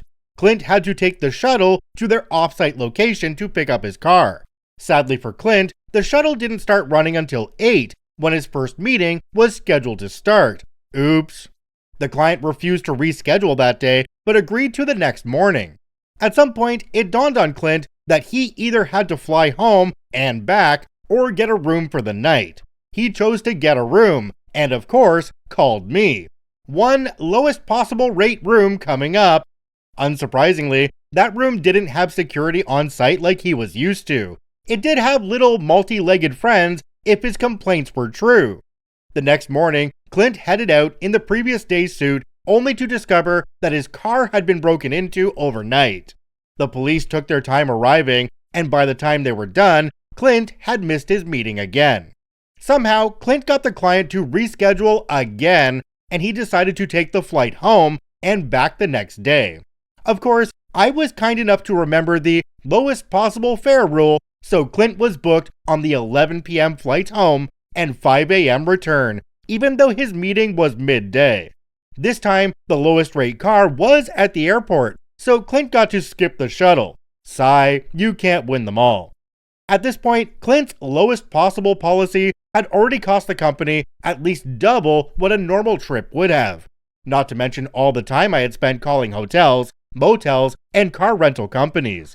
The next day, he's on the 5 a.m. flight and makes it to his meeting. I don't know when he realized that he didn't want the lowest possible fare at 11 p.m. I do know he decided to take the more expensive, earlier flight home both days. Somehow, he discovered that he could change that himself. The next time I saw Clint, he tried to fire me. Too bad, I worked for Ray, who knew and laughed about the whole thing. Clint was furious, but there wasn't anything he could do. The company would back Ray, and Ray was backing me. Clint changed the room rate policy because of his experience, but refused to rescind the lowest fare and lowest rental rate policy. That was until accounting let slip that not only had Clint figured out how to take the higher priced earlier flight, he figured out an upgraded seat as well. Clint found himself with an entire department intentionally missing their 5 a.m. flights and rebooking for the more expensive 8 a.m., which somehow only had upgraded seats available every time. Rental car reservations were missed and more expensive cars were rented. Meetings that were previously in the office were somehow only available after hours, so clients were taken to dinner. Dinner included alcohol, so rooms were booked at hotels closest to the restaurants, and returning flights scheduled for the next day. Less than a month later, all the lowest price policies were rescinded. I was allowed to book normally again, and the missed flights, upgraded seats, and fancy hotels disappeared. Dinner meetings remained, but decreased dramatically. When I left, Clint's reputation still hadn't recovered. Jumping down to the comment section on this one, there's one from a user called Travel Girl. It says, "As a corporate travel agent, I approve. Most companies have a policy to select the lowest fare flight within a 2-hour window of when the flights are needed. That way, the traveler doesn't have unreasonable flight times or connections, and the company is still able to save on cost." OP responded to this one and said, "I usually did lowest reasonable and was allowed to figure in a certain amount of convenience and safety. Evidently, Clint needed to learn that the hard way." I love how in this story, Clint thought he could get away with changing things and making the policy not apply to him. It's rules for thee, but not for me in this case. But they didn't realize that everybody under them could do the exact same thing. Way to go for Clint's whole team for sticking it to their boss. This story comes to us from Sia Moose. Pay your staff less than your colleagues? Lose them all. I'm going to try and keep this kind of vague because 1. I like the elected official as a person, just not as a boss. 2. I like what they're trying to accomplish in terms of policy. And 3. I don't want this to blow back on me because I'm still in this field. I have spent most of my career working for elected officials. Over the course of my career, I have worked for elected officials at the federal, state, and local level in progressively more involved policy roles. In between, I have done some higher paying private sector jobs, but I have twice taken pay cuts to return to public service working for electeds because I genuinely love the work. The flip side of that is that it has been hard to afford to live in my area on that lower salary. Earlier this year, I was still making less than my last job after 2 years in the office. In early spring, we were talking with one of our colleagues on the shared staff, and she made an offhand comment about how our office had the worst pay of any office for our legislative body. She ended up sharing information about how much other offices pay their staff with our whole office. Turns out, she was more right than she knew. Our office had some of the most experienced staff of any office, and bar none, the lowest pay, even relative to less experienced offices that were less active. Our highest paid staff, other than our manager, didn't crack the 40th percentile on our floor, despite 20 years of experience. I topped out in the 30th percentile for pay, with 8 years relevant experience. I would estimate the average is closer to 3 to 5 years experience for my level of pay. Colleagues I had worked with previously, who I knew had 3 fewer years of experience, were making 20% more than I was with similar or less involved responsibilities. So I did a full analysis of the pay on my floor relative to experience and set up a meeting with the elected to discuss salary, which did not go well. I was told that aside from annual increments, there would be no pay raises, and essentially that I should be happy I had a job. The fact that I had been loyal was irrelevant, as was the fact that anytime there was some weird issue we wanted to explore, I was able to find a solution. Me making less than colleagues in other offices with less experience was not their problem. I was told that if I wanted more pay, I would have to find something new. So after telling my colleagues about the ugly meeting, I did exactly that. I started applying for other jobs in our government, found one that I was highly qualified for, got an interview almost immediately, aced the interview, and 3 months later, the hiring process is a joke, started with a 65% increase in take-home pay. After hearing about how poorly my salary meeting went, my colleagues didn't bother having their own meetings and just started their own searches. Come the start of the next legislative body after the elections, The only person left will be a new hire that started right before this nonsense went down, and a new comms person who started right after I left. Anyone with institutional knowledge about how the body functions or any knowledge about the policy issues they care about has either left or has accepted a new position. Jumping down to the comment section on this one, there's one from a user called Erasor. It says, honestly, it's hard for me to think this elected is actually in it for their constituents if this is how they treat people in their circle. OP responded to this one and said, their argument was that they could spread their budget further and better serve their constituents by having more lower paid staff, which has its merits, but also makes it hard to keep good staff, so you have a lot of turnover. They also made some poor decisions in hiring, which exacerbated feelings among staff. There are other offices that have the opposite problem, where they just have a couple of highly paid staff that can't do much of anything. Another commenter down below called YParticle said, this is how almost all businesses operate today. Loyalty means nothing. Quit regularly to keep your pay commensurate with your skills. I've even been hired back at the same place more than twice. The secret was working elsewhere in between. OP responded to this one and said, yeah, finally hit my limit for that noise. Also, tired of my employment being linked to someone else's electoral chances. The nice thing about the new position is that they really seem to care about paying their staff well, compensating any overtime with comp time, and helping their staff grow. Can we reverse back to the beginning of this one for a moment, where OP said that they like the elected official, and they consider them a friend. They like them as a person. But this is a person who said, OP should be happy they have a job. Hey OP, I think we see things very differently on which people we want to keep close to us and which people we think are actually good people. This story comes to us from Taxman Retired. You won't pay me for being bilingual, so which language should I work in? This happened back in the late 1990s. I had worked for the government at the lowest paid position for 5 years. Due to the high unemployment and fluctuation of workloads, I would be temporarily promoted to 3 or even 4 positions above my base position for between 3 to 8 months at a time.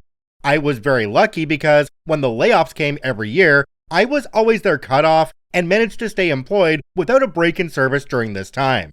I am bilingual, and so every person I interacted with would be spoken to in the language they started talking to me in. There were 2 ladies in our HR who had an argument over which was my mother tongue. They called me into HR and asked me if I was French or English.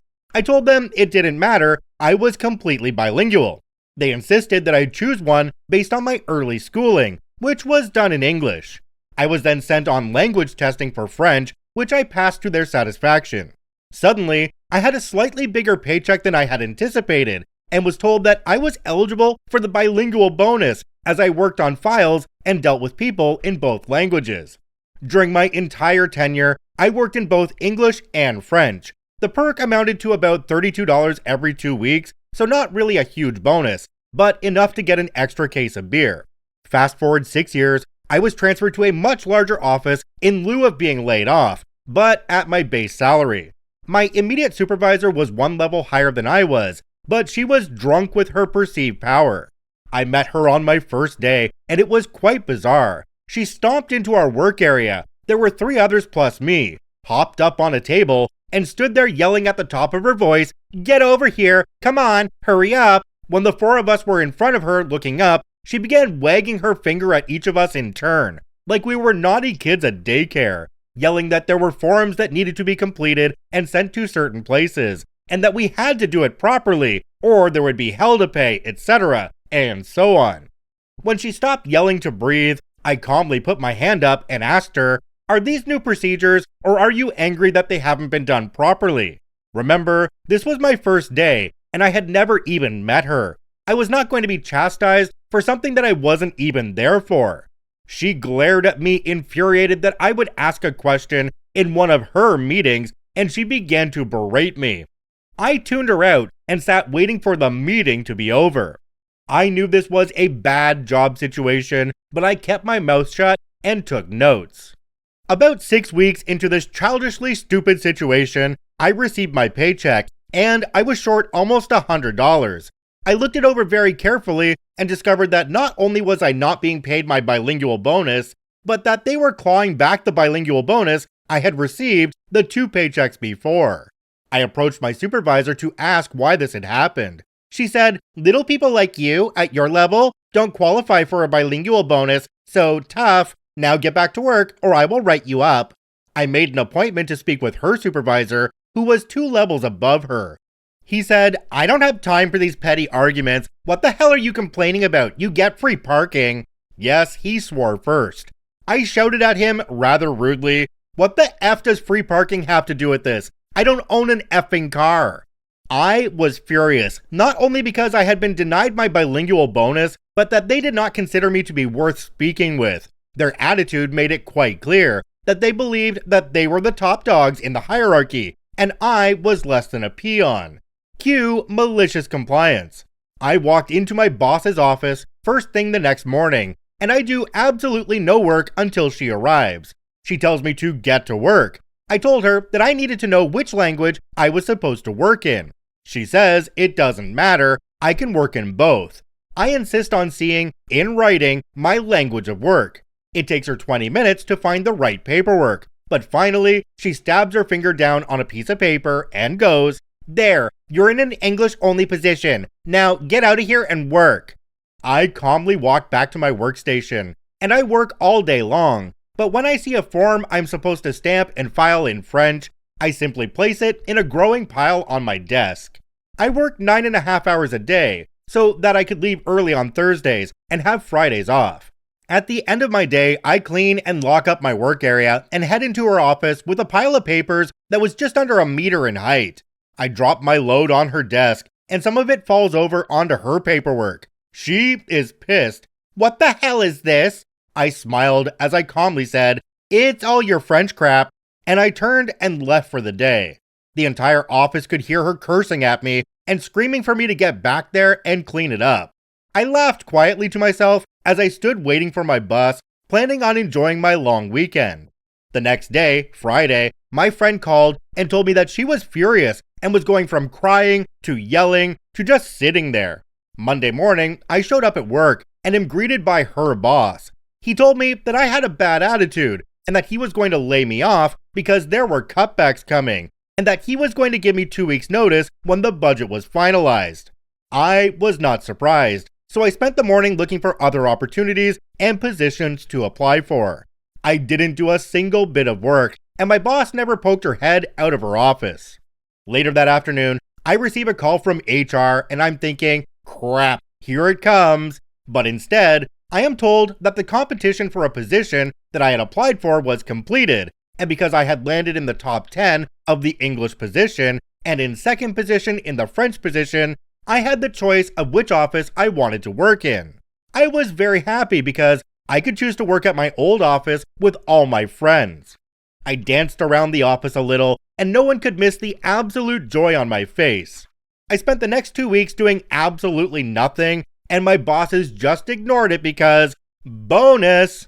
The position I took was 2 levels higher than my supervisor's boss, and he was required to ask for my permissions to change anything in his office. My former supervisor was demoted because of my complaints to the union, and she lost her bilingual bonus. I started in the mailroom and learned so much about the organization that I was able to be placed anywhere and work effectively. I had a degree and a certificate in 2 polar opposite fields of study before I started working here.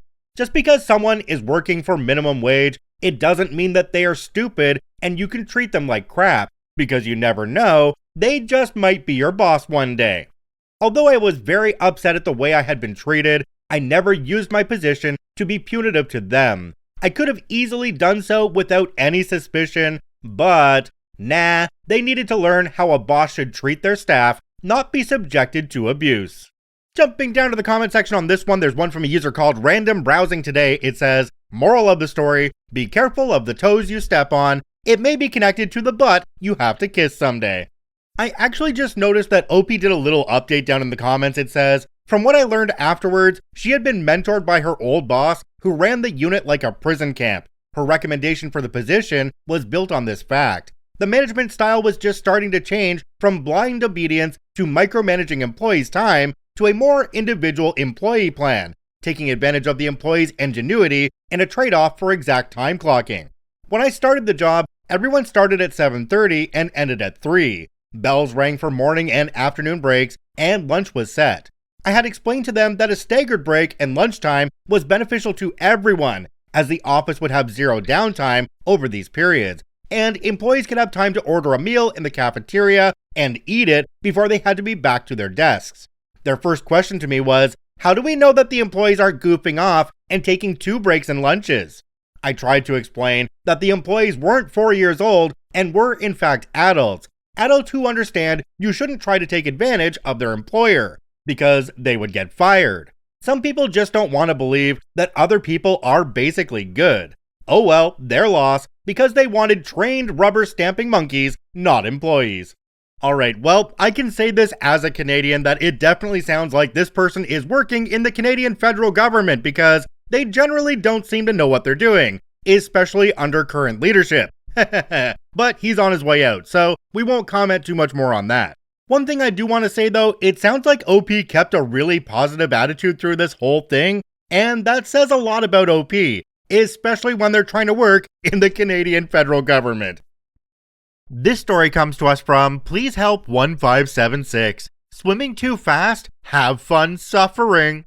The other day I was at my local pool. I looked over all the open lanes searching for an uncrowned lane to do some laps. Out of the available lanes, one had 3 people, another had 1. Like any reasonable person, I hopped into the lane with only a single other person and began to do my laps.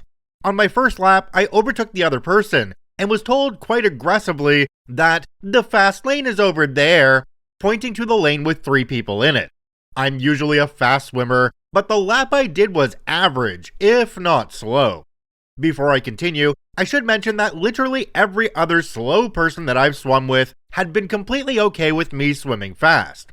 Where I swim, there is also an unofficial custom that when 2 people are in a lane, you swim side by side instead of the usual clockwise circle.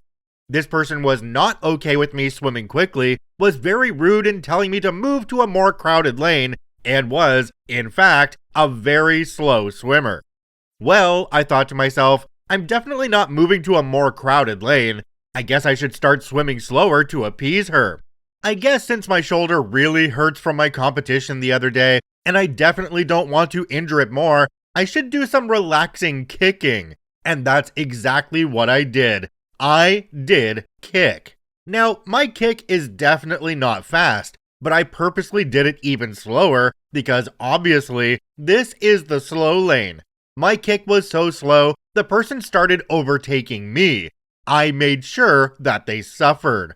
I would start when they were very close to the wall to force them to slow down, and I would swim in such a way that they didn't have enough space to overtake me. The best thing happened about 10 minutes after I started my malicious compliance. 2 other old-timers jumped into our lane. Now, I started swimming in such a way that I would be next to the old-timers in a way that suggested I was overtaking them, but I never seemed to be quite fast enough to actually overtake them. How unfortunate. This formed a wall, and I would occasionally look back to see the person stopping every few seconds to not run into anyone, looking annoyed every time they had to do so. Eventually, they got so fed up that they hopped out, and as soon as they did so, I started swimming at my normal pace again, making sure that every time I finished a lap, I would make eye contact to further annoy them. The old-timers weren't upset that I was swimming faster. In fact, no one who jumped into that lane was. I hope that person learns their lesson and never tries to tell anyone that they are swimming too fast aggressively ever again. I would like to point out that I have no issue moving to another lane or sticking to one side of my lane, but I definitely have an issue with aggression. Jumping down to the comment section on this one, there's one from a user called CoderJoe1. It says, I kept waiting for them to complain about you swimming slow so you could point them to the fast lane. OP responded and said, I think they didn't want to confront me again, especially in front of other people. That would have definitely been the icing on the cake though. Another commenter down below called Bellatrix Ed said, this is a duck move. There are usually set lanes for fast, mid, and slow, and you go with your pace even if it's more crowded. The crowd doesn't matter if you're matching. I hate it when someone significantly slower than me gets in the lane and thinks it goes both ways. If you're fast, don't get in the slow lane. OP responded and said, while you are correct in stating that lanes are split by speed, the fast lane contained 3 people, all who were way faster than I was swimming or could swim. So I had reason for jumping into my lane, one marked medium, not slow, because that was the speed I believed I was going. Also, like I mentioned in the post, I would have moved lanes even if I was too fast if it weren't for the person's aggressiveness. Okay, OP, I understand where you're coming from, but in a situation like this, it just takes a really quick conversation with one of the lifeguards, and they'll sort everybody out and make sure they are in their proper lane. So buddy who wants to go really slow in the medium lane will be moved to the slow lane themselves. So while I may not agree with the passive-aggressive way that you dealt with this, I do think it's kind of funny that the 2 older people must have been working with you in this case to hold the other guy back by making this human wall going down the lane. That part was pretty good, but you were still being a dick. This story comes to us from Marcus F83. Me eating apples bothers you? So I was just reminded of this one that I pulled back in gymnasium, high school I think, different system. Every time it was time for a test, people would bring snacks. I loved Granny Smith apples back then, the really hard and crunchy ones. So it turned out that there were some of my classmates taking issue with the noise during exams. Said that it was disturbing. Told me to consider if I could bring something else to eat instead. Being a reasonable guy, I said sure. Since I'm also a little bit unreasonable and got annoyed that I couldn't eat what I liked, I went for something that was both crunchy and smelly instead. So when the next test came around, I had found the largest yellow onion that I could find, which I proceeded to eat, apple style of course, for maximum crunch. The whole room smelled like fresh chopped onions in the end. Sure, looking back it was probably a bit juvenile and kind of dickish, but nobody minded the apples afterwards, thankfully. Raw onion is only tasty in moderation. Jumping down to the comments on this one, we have one from a user called WorthAd3223. It says, people complaining about you eating generally means you're making too much noise when you're eating. That's disgusting. If I can hear you eating, especially when it's not mealtime, I don't like you. OP responded to this one and said, yeah, I've become a bit more aware of the issue since, in my defense, people were munching candy with crinkling wrappers and from paper bags without any comments. Another commenter down below called Lord Jeebus VII said, I was being a selfish butthole. People asked me to stop being a selfish butthole, so I was more of a selfish butthole. This story and the one before it are kind of making me think of something I heard a long time ago. It was that if everybody around you seems to be a butthole, and everywhere you go, you're surrounded by buttholes, you need to look at yourself because it's likely you that is actually the butthole. Also, OP, what school system were you in where they let you eat something during a test? In none of the schools that I went through over all of my years in school was I able to eat during a test. This story comes to us from Galdax. You want me to ask every customer? I was once failed by a secret shopper about 30 years ago, when I worked at a now gone New England convenience store and deli chain. I was the only person in the store stocking, ringing, and working the deli. I was also acting ASM, without pay or title, but all the responsibility, doing inventory and making orders. I was failed for not asking a secret shopper if they wanted anything from behind the counter, tobacco, lottery, and various high theft health and beauty items, etc. My boss told me that I needed to offer every customer something from behind the counter, no matter who. They didn't care what I offered. I said, no problem. I went back to work and the boss went into his office. My very next customer was a local priest buying bread. As I rung him up, I asked him if he was all set. He said he was. I asked if he was sure he didn't need any lottery tickets or condoms. If he didn't get lucky with one, he may with the other. He turned red, said he was fine, quickly paid, and left. My boss yelled from the office, I was now exempt from having to push items from behind the counter. I knew I would never get fired because of all the stuff I did that was above my pay grade while trying to make a good impression. Jumping down to the comment section on this one, we have one from a user called Should Not Comment. Interesting. It says, I've hated having to push sales at jobs, and I hate being the customer and having sales pushed at me. I feel like there should be a law that if you're not getting a commission like an actual salesperson, you can't be compelled to push sales. So, a quick personal story, there's a convenience store in my town that anytime you go in there to get something, they will push something at the counter. Recently, it's been chocolates and lottery. Would you like any chocolates and lottery with your purchase? No thank you, have a good day. So, I go in there today, I pick myself up a hot chocolate, a cookie, and a chocolate bar. Yes, I'm eating healthy today, in case you can't tell.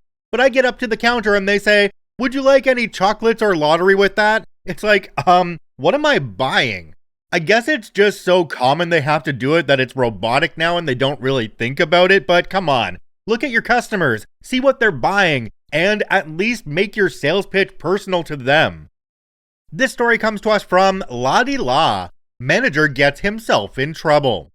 It was during the financial crisis in 2009. I was newly graduated and couldn't find a teaching job anywhere around me. So I got a paraprofessional job, teaching assistant, but more working with kids rather than doing mindless tasks. It didn't pay enough, so I became a waitress at a banquet hotel. I found myself working 7 days a week, sometimes for months at end. I told the manager there were certain days I wanted off, but he never complied. Multiple times, I told him I needed rest, and he didn't listen. No surprise, I developed bronchitis. I told him I had bronchitis and was told I shouldn't be giving people food. I had a doctor's note saying I shouldn't work. He didn't accept it and said I had to go in. So I did. It just so happened the hotel manager and owner did a surprise observation that day. They heard my cough. I told them I had bronchitis. They asked why I was there. I told them the truth and showed them the manager's text saying I still had to come in. The manager and I were pulled into an office. I was sent home and ordered not to come back for 2 weeks. My manager was written up for not following health standards. I quit 2 weeks later. My last day, the manager asked me to come in the next day because they would be swamped. If he had asked a week before, I would have said yes. The last day though, no. I never went back. Jumping down to the comments on this one, we have one from a user called CoderJoe1. It says, he managed to get in trouble and he managed to lose a good waitress. OP responded and said, ha ha ha, yeah, and I had repeat customers who requested me. The hotel manager was beyond angry. He knowingly put customers and employees at risk. Another commenter down below called Aya Chavella said, only you can put a price on your health. Only you can decide to sacrifice your health for money. Don't let anyone take that away from you. Your health is yours, and it's precious. Somebody else in the comments went off on OP about 7 days in a row with no break being illegal in most countries. But I think what they forgot was OP was working 2 jobs. That's the reason why they were doing 7 days a week. And between 2 jobs, it's perfectly legal. It's just dependent on how much OP thinks they can do without burning out. One thing I found that helps working with this kind of manager though is just telling them what you're going to do, not asking for a day off, but saying, hey, I'm sick, I have bronchitis, and I have a doctor's note, I'm not coming in. I don't want to put the customers at risk. Also, if you're a lower level employee and you're taking a sick day, it's not your responsibility to make sure that that hole in the schedule is filled. That's why you have a manager, and they can either work it themselves or bring somebody else in to cover for you. Not your problem. This story comes to us from Kit the Kitsune Warrior. Not my task, not my problem. A little bit of background before I share the story. Names changed to protect myself from retaliation because my boss is that petty. The end of December, my old boss stepped down due to going to school, and our new boss took over. All of us were nervous as our old boss was not exactly the greatest, and the replacement was a stickler for the rules. I noticed an issue with how the tasks were assigned the first week of January. The new boss had assigned, let's call them Eric, a task that was impossible for them to do due to how tall they are, as we are required to take photos of equipment gauges for the client, and said gauges were out of Eric's reach. I called the new boss in regards to the issue and informed them that I would gladly make sure the task would get done so that the company would not get fined for incomplete tasks. Said boss told me not to do the task and that Eric should be able to handle it. I said okay, put the phone down, never thought of this issue again. 3 days ago, in the app we use to communicate as a team, Boss was furious. Several tasks had not been completed, and they needed reasons as to why. If you remember back to the start of January, I had asked my boss if I could take the tasks off someone else's hands to make sure they were done. And ironically, one of said weekly tasks was the one I offered to do. The others were not done as everyone had been shuffled around due to the termination of a coworker, and not everyone had been trained on the tasks they were asked to complete. Normally, I avoid even responding to posts or comments on said app. I only have it to grab my work schedule, and then I log out of it for the rest of the week. I even have the app's notifications disabled. However, she was blaming the team for not getting the tasks done, and looking to scapegoat people. So, for the first time, I decided to just let go and call out her hypocritical self. I responded stating, at the beginning of January, I offered to do said task for you. You told me not to. I told you why I should do said task. You still told me not to. And now, because said task is not done, you are in a state of panic. Not my task, not my problem. Boss is now maliciously ignoring my calls and avoids eye contact with me completely. Everyone, including the client, knows I offered to complete said tasks, and she literally has nothing to say to defend herself. Perhaps next time, she will listen to what I have to say. Jumping down to the comment section on this one, we have one from a user called Illuminatus Prime. It says, I will never understand why new bosses seem to think they know more about procedures than people who have done those same procedures for years. OP responded and said, you want to hear something hilarious? Said new manager had 6 years experience in the field. Not only that, but they worked at this site for 4 years before moving on for 6 years and then returning. Nothing changed at all. The incompetence is literally inexcusable. Another commenter down below called Mrs. Taterhead said, question, why didn't Eric say something if he couldn't complete the task assigned? It was actually his responsibility. Or did he say something that was ignored? OP responded and said, it was assigned to someone else who never did it as they were not trained. Eric has stated that it's a physical impossibility to complete said task. So what we're hearing here is that the boss took the job away from Eric because Eric wasn't able to do it, and they gave it to somebody else who still was not able to do the task. So they should have given it to OP in the first place if they were seeing clearly, or listening to the people who have been doing the job for ages, like the commenter before said. This story comes to us from Different Average 37. Won't get paid more for doing my job quicker? Alright, I'll just do my job slower. I'm a software developer at a medium-sized company where I would get a project and a time frame to get said project done. This time frame is insane, not because of the lack of time to get it done, but because of the excessive amount of time it would give me. Something I could get done in 2 weeks is given 3 months to complete. My first 6 months at the company were spent with me doing said projects in the amount of time they took me as opposed to the amount of time given for them to be completed. And when my performance review came back, I assumed my raise and bonus would reflect my performance. As many of you can probably guess from where I'm posting this story, my raise did not in fact reflect my performance, and instead was the base amount my contract guaranteed. My response to this was not to complain, as frankly I didn't care, and instead to just stop submitting my progress at the same pace I had been doing it. I still did it in the 2 weeks for 3 months, but it was a work from home job, and I would just add in bits and pieces to keep the progress at the expected pace while having the completed project on a personal machine. I still work there and have been working there for 4 years now, and am very happy spending maybe 2 months of the year doing my job and then working my second job at a different business as a software developer, as it's a work from home job and there are no mandatory check-ins or anything of the sort. I've been offered a decent raise to return to my original pace multiple times, but I've declined each time. And after around 1.5 years, they accepted the current pace as I still do quality work with no delays. I guess don't shaft me originally and expect me to change my mind when you realize my value. No idea, I just make way more money than I would have needed to and now effectively get triple my salary as my other job makes twice my lousy job. Jumping down to the comments on this one, we have one from a user called Not Another Fart. It says, "Your reward for hard work, more work for the same pay." Another commenter down below called Straight Physics 894 said, "I learned this the hard way too. I'm now doing the work as fast as I want to, and basically submitting it when it's requested or before it's requested. I just spent my entire workday today running errands, like getting gas and going to the bank and planning out next month's budget. There were about 3 assignments I could have submitted today, but they will be submitted Monday, Tuesday, and Wednesday, so it looks like I'm working so hard."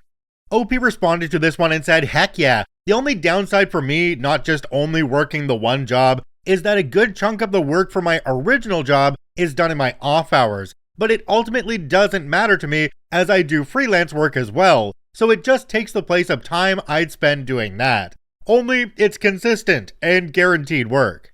OP, congratulations on maximizing your time and maximizing the income without sacrificing your freedom. It's absolutely amazing. This story comes to us from Emotional Figure 1575. "Customer wants her sensors off. Okay, but I need to verify your receipt." Karen, name for obvious reasons, came in and stopped me and asked, "Are you the manager?" "Yes, how can I help you?" I guess she didn't hear me and she responded, "Are you the manager?" "Yes, what do you need?" She said she had a problem and then stormed off to the registers. I followed.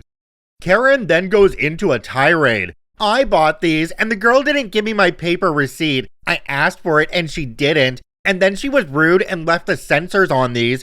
I had to call customer service and wait on hold for them to send me my receipt. She should have given me my paper receipt and now I want these off." "Sure thing," I told her. "I'm sorry about the sensors. Let me just see your receipt." She shows me the receipt off her phone, and I see she had a member number at the top. I begin to let her know that she didn't need to contact customer service, and we would have been able to look up her transaction. Karen interrupts me and says, "I don't care, I wanted a paper receipt." I understand. What I'm trying to explain is, no, you're not helping. I just want the sensors off and my paper receipt. "Okay, ma'am, I can help you with that. I just wanted to let you know we have the ability to get your receipt in store. You didn't need to wait for them to send you a receipt." "You're not being helpful, just do your job. I'm not gonna argue with you." She's yelling all her responses to me. That's fine, I'm not trying to argue. However, if you continue being rude, I won't help you and you'll have to go to another store. Then, something clicked in my head about a malicious compliance I read about a lady counting coins one by one, just to be petty. So I put on my best customer service voice, cue malicious compliance.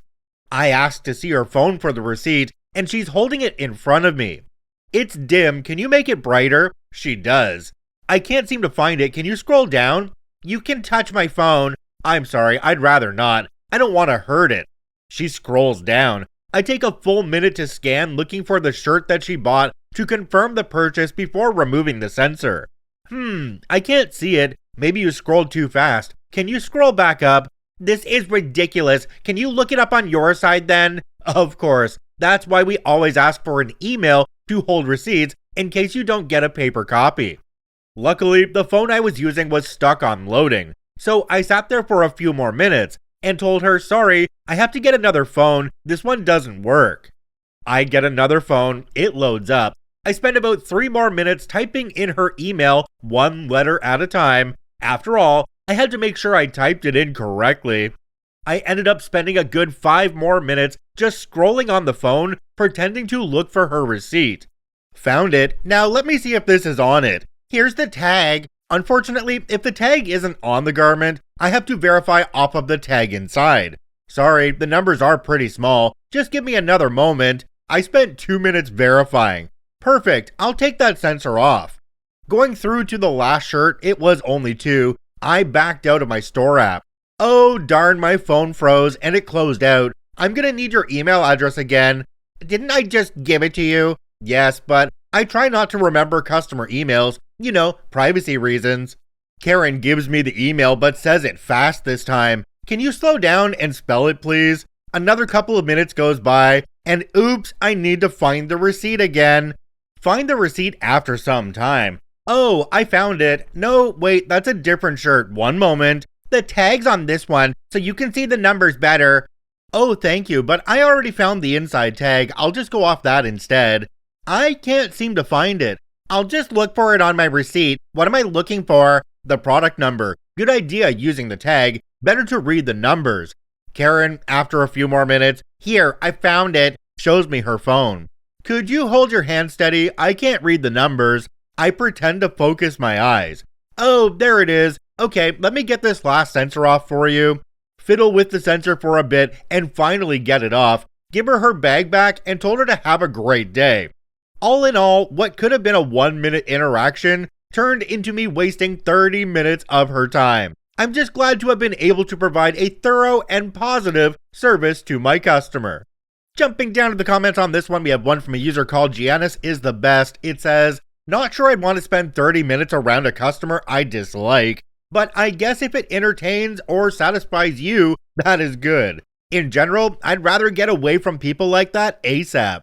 I feel like wasting Karen's time in this case might make them think twice about buying things from that store again, or at least causing a problem in that store again. Because if it's going to take 30 minutes to resolve such a small issue, they might not want to be inconvenienced, and thus they might not try it again. We are talking about a Karen though, so if they go a day or two without annoying somebody or trying to get their way, their head might explode. This story comes to us from Jenny, 8765309. So close. Okay, Karen, be careful what you ask for. It's funny how a song can trigger a memory. This morning when I drove my kids to school, the song This Old Heart of Mine by Rod Stewart started playing. Remember this for later.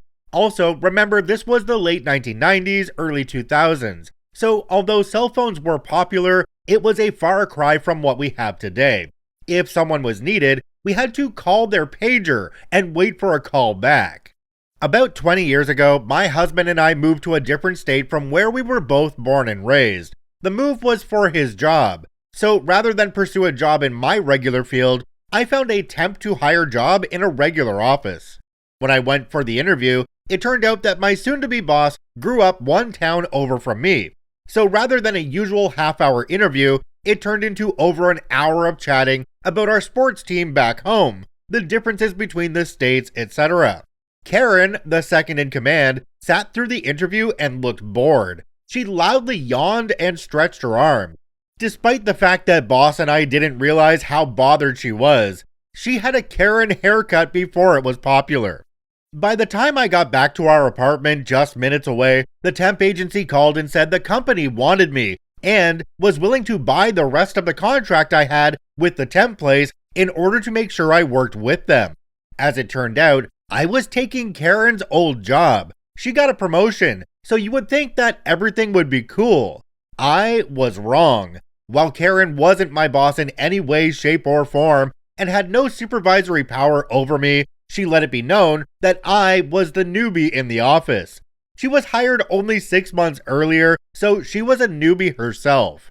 Karen was known to be a pest in the office. Nothing major, but she would do petty things that would bother people. She would make microwave popcorn and leave the bag in for 5 minutes, making the entire floor smell horrible. She would listen to her voicemails on speaker, even when she was sitting with her hands idle. During that time, I thought I was pregnant and had to schedule a doctor's appointment. Although it would have been a welcome surprise, hubby and I were married for just a few months, it turned out the stress of moving and being a newlywed got to me, and my schedule was off. I wasn't pregnant during that time, just stressed. Karen overheard my conversation with setting up the appointment and reminded me that while I was at work, I was on company time and wasn't allowed to make personal calls.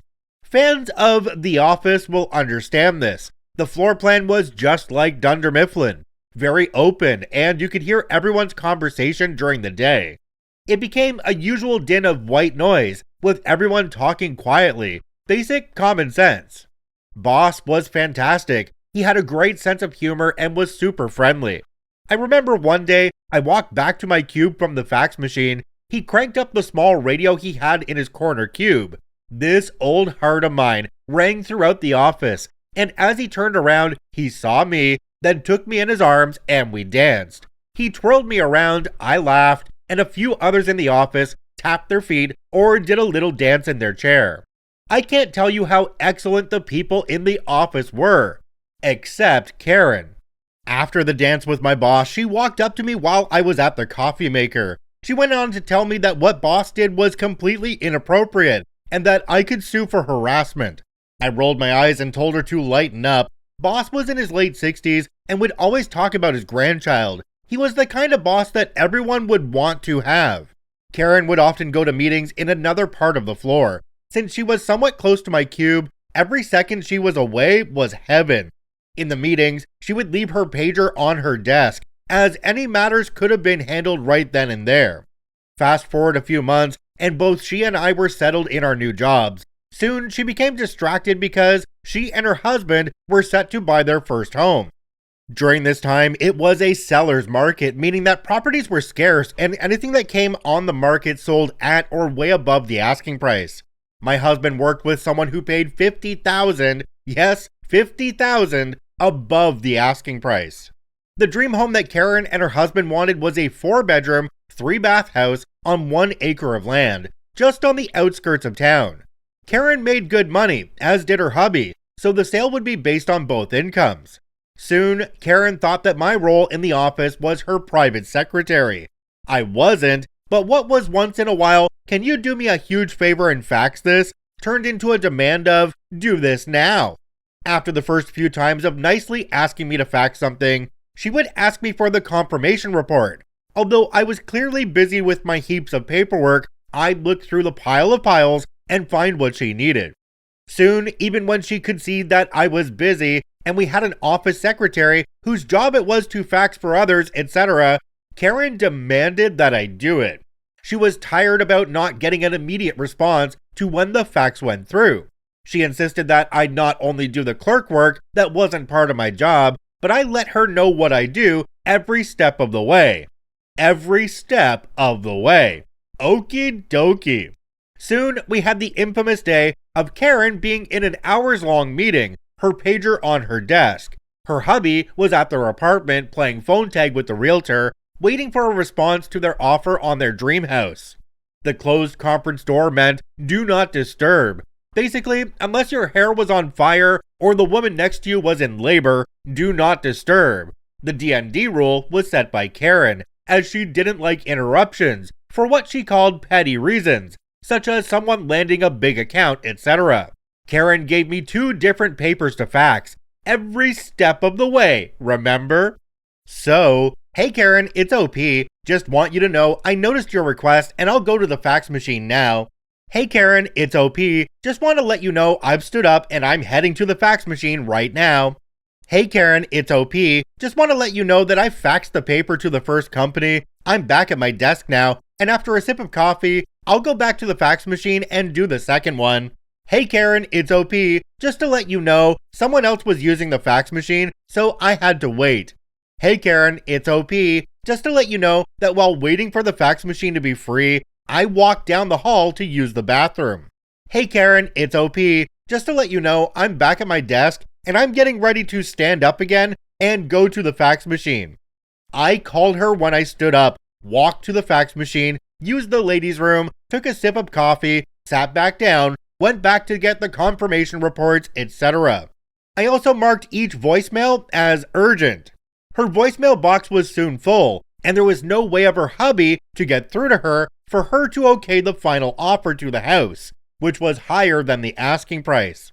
She didn't have a cell phone, and this was way before texting, and she left her pager on her desk. The door was shut, so nobody could disturb for any reason. Her own rule. Nobody could get a message to Karen, so she wasn't able to get back to her hubby. Someone else bought the house, and although I wish I could say it was my hubby and me, Karen and her hubby were devastated. She asked me why I didn't get her when he tried to call, and I reminded her that we couldn't have personal calls during work hours. A few months later, my hubby got a job transfer and we moved again, this time to a different state. About 10 years ago, I joined Facebook and soon friended my old boss and a few former coworkers. I found out that after I left, Karen lost her punching bag And combined with the stress of losing the house and her dreams, she and her hubby soon separated. She left the company, and nobody knows what happened to her or her marriage. I've searched for people by her name in the state where we work together, and then did a general search for her name. Unfortunately, she has a very common name, so it's hard to narrow it down. She wanted me to do something that wasn't my job, and wanted to know what I did every step of the way. So, I did. Jumping down to the comments on this one, we have one from a user called Perp Indignant. It says, for the faxes, I would have taken them over to the admin whose job it was and let them know that Karen needed these faxes sent right away. When Karen asked about it, I'd let her know that I'd followed the process to have faxes sent out, and would let her know when I had the result. Definitely agree with this commenter because there was a person in the office that was dedicated to doing those jobs, so OP should have taken it to that person. However, OP probably should have gone to their boss in the first place, because they said they didn't report to Karen at all, and Karen was trying to get them to do things. So OP should have talked to their boss and said, hey, Karen's trying to get me to do these things, but I'm not in her direct reports, so I'm wondering if I actually have to do this. That boss could handle it themselves. Go directly to Karen and say, hey, leave my people alone. That would be a lot easier than everything that OP did. This story comes to us from Available Capital 476. If that's what you really want, Karen. Once upon a time, I was working a seasonal retail job at a craft store chain. It's important to note that for the purposes of their sales, lighted tree toppers, lighted decorations, string lights, etc. were all separate categories. On this fateful day, lighted tree toppers were on sale 30% off. The rest of the lighted decor on that aisle was not. The sales were very clearly marked, and the sections designated clearly as well as the category printed on the package itself. It is even listed in the email that Karen was using to present her coupon. Karen approaches my register with her tree topper. The register recognizes the discounts and applies them automatically in most instances, this being no exception. The 30% applies itself.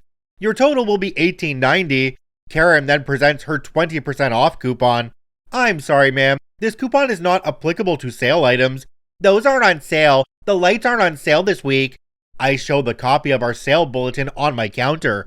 I apologize for the confusion, ma'am. This actually falls under the tree topper category. You'll see here it's 30% off. I won't be able to apply the coupon, but you will be getting the already discounted sale price. I'm telling you, I don't want any sale. You're going to take my coupon. I should probably mention, she was in at least once weekly, yelled about sales and coupons every single time, and then declared she was never coming back, only to be back the following week to do the same. Ma'am, I would have to manually override the sale price and apply the coupon manually as well.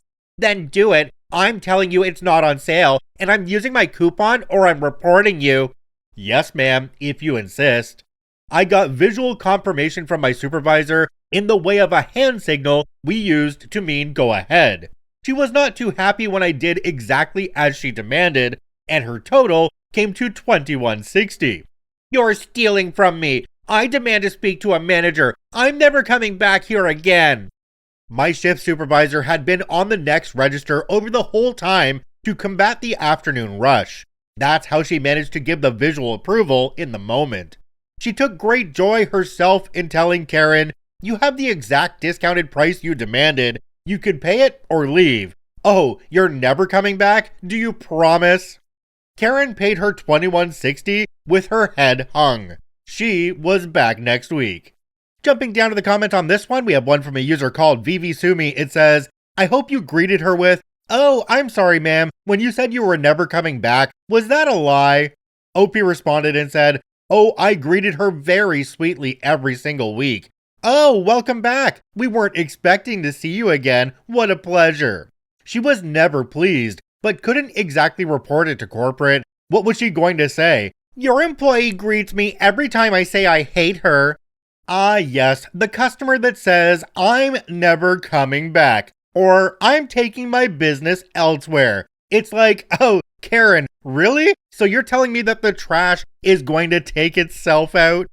If you enjoyed daily Reddit stories, I encourage you to follow and give us a rating on your podcasting platform of choice. And if you're watching and listening on YouTube, please hit that subscribe button and drop a like on the video. It really helps us out. I thank you for watching and listening. I hope you have a wonderful day, and we'll see you tomorrow.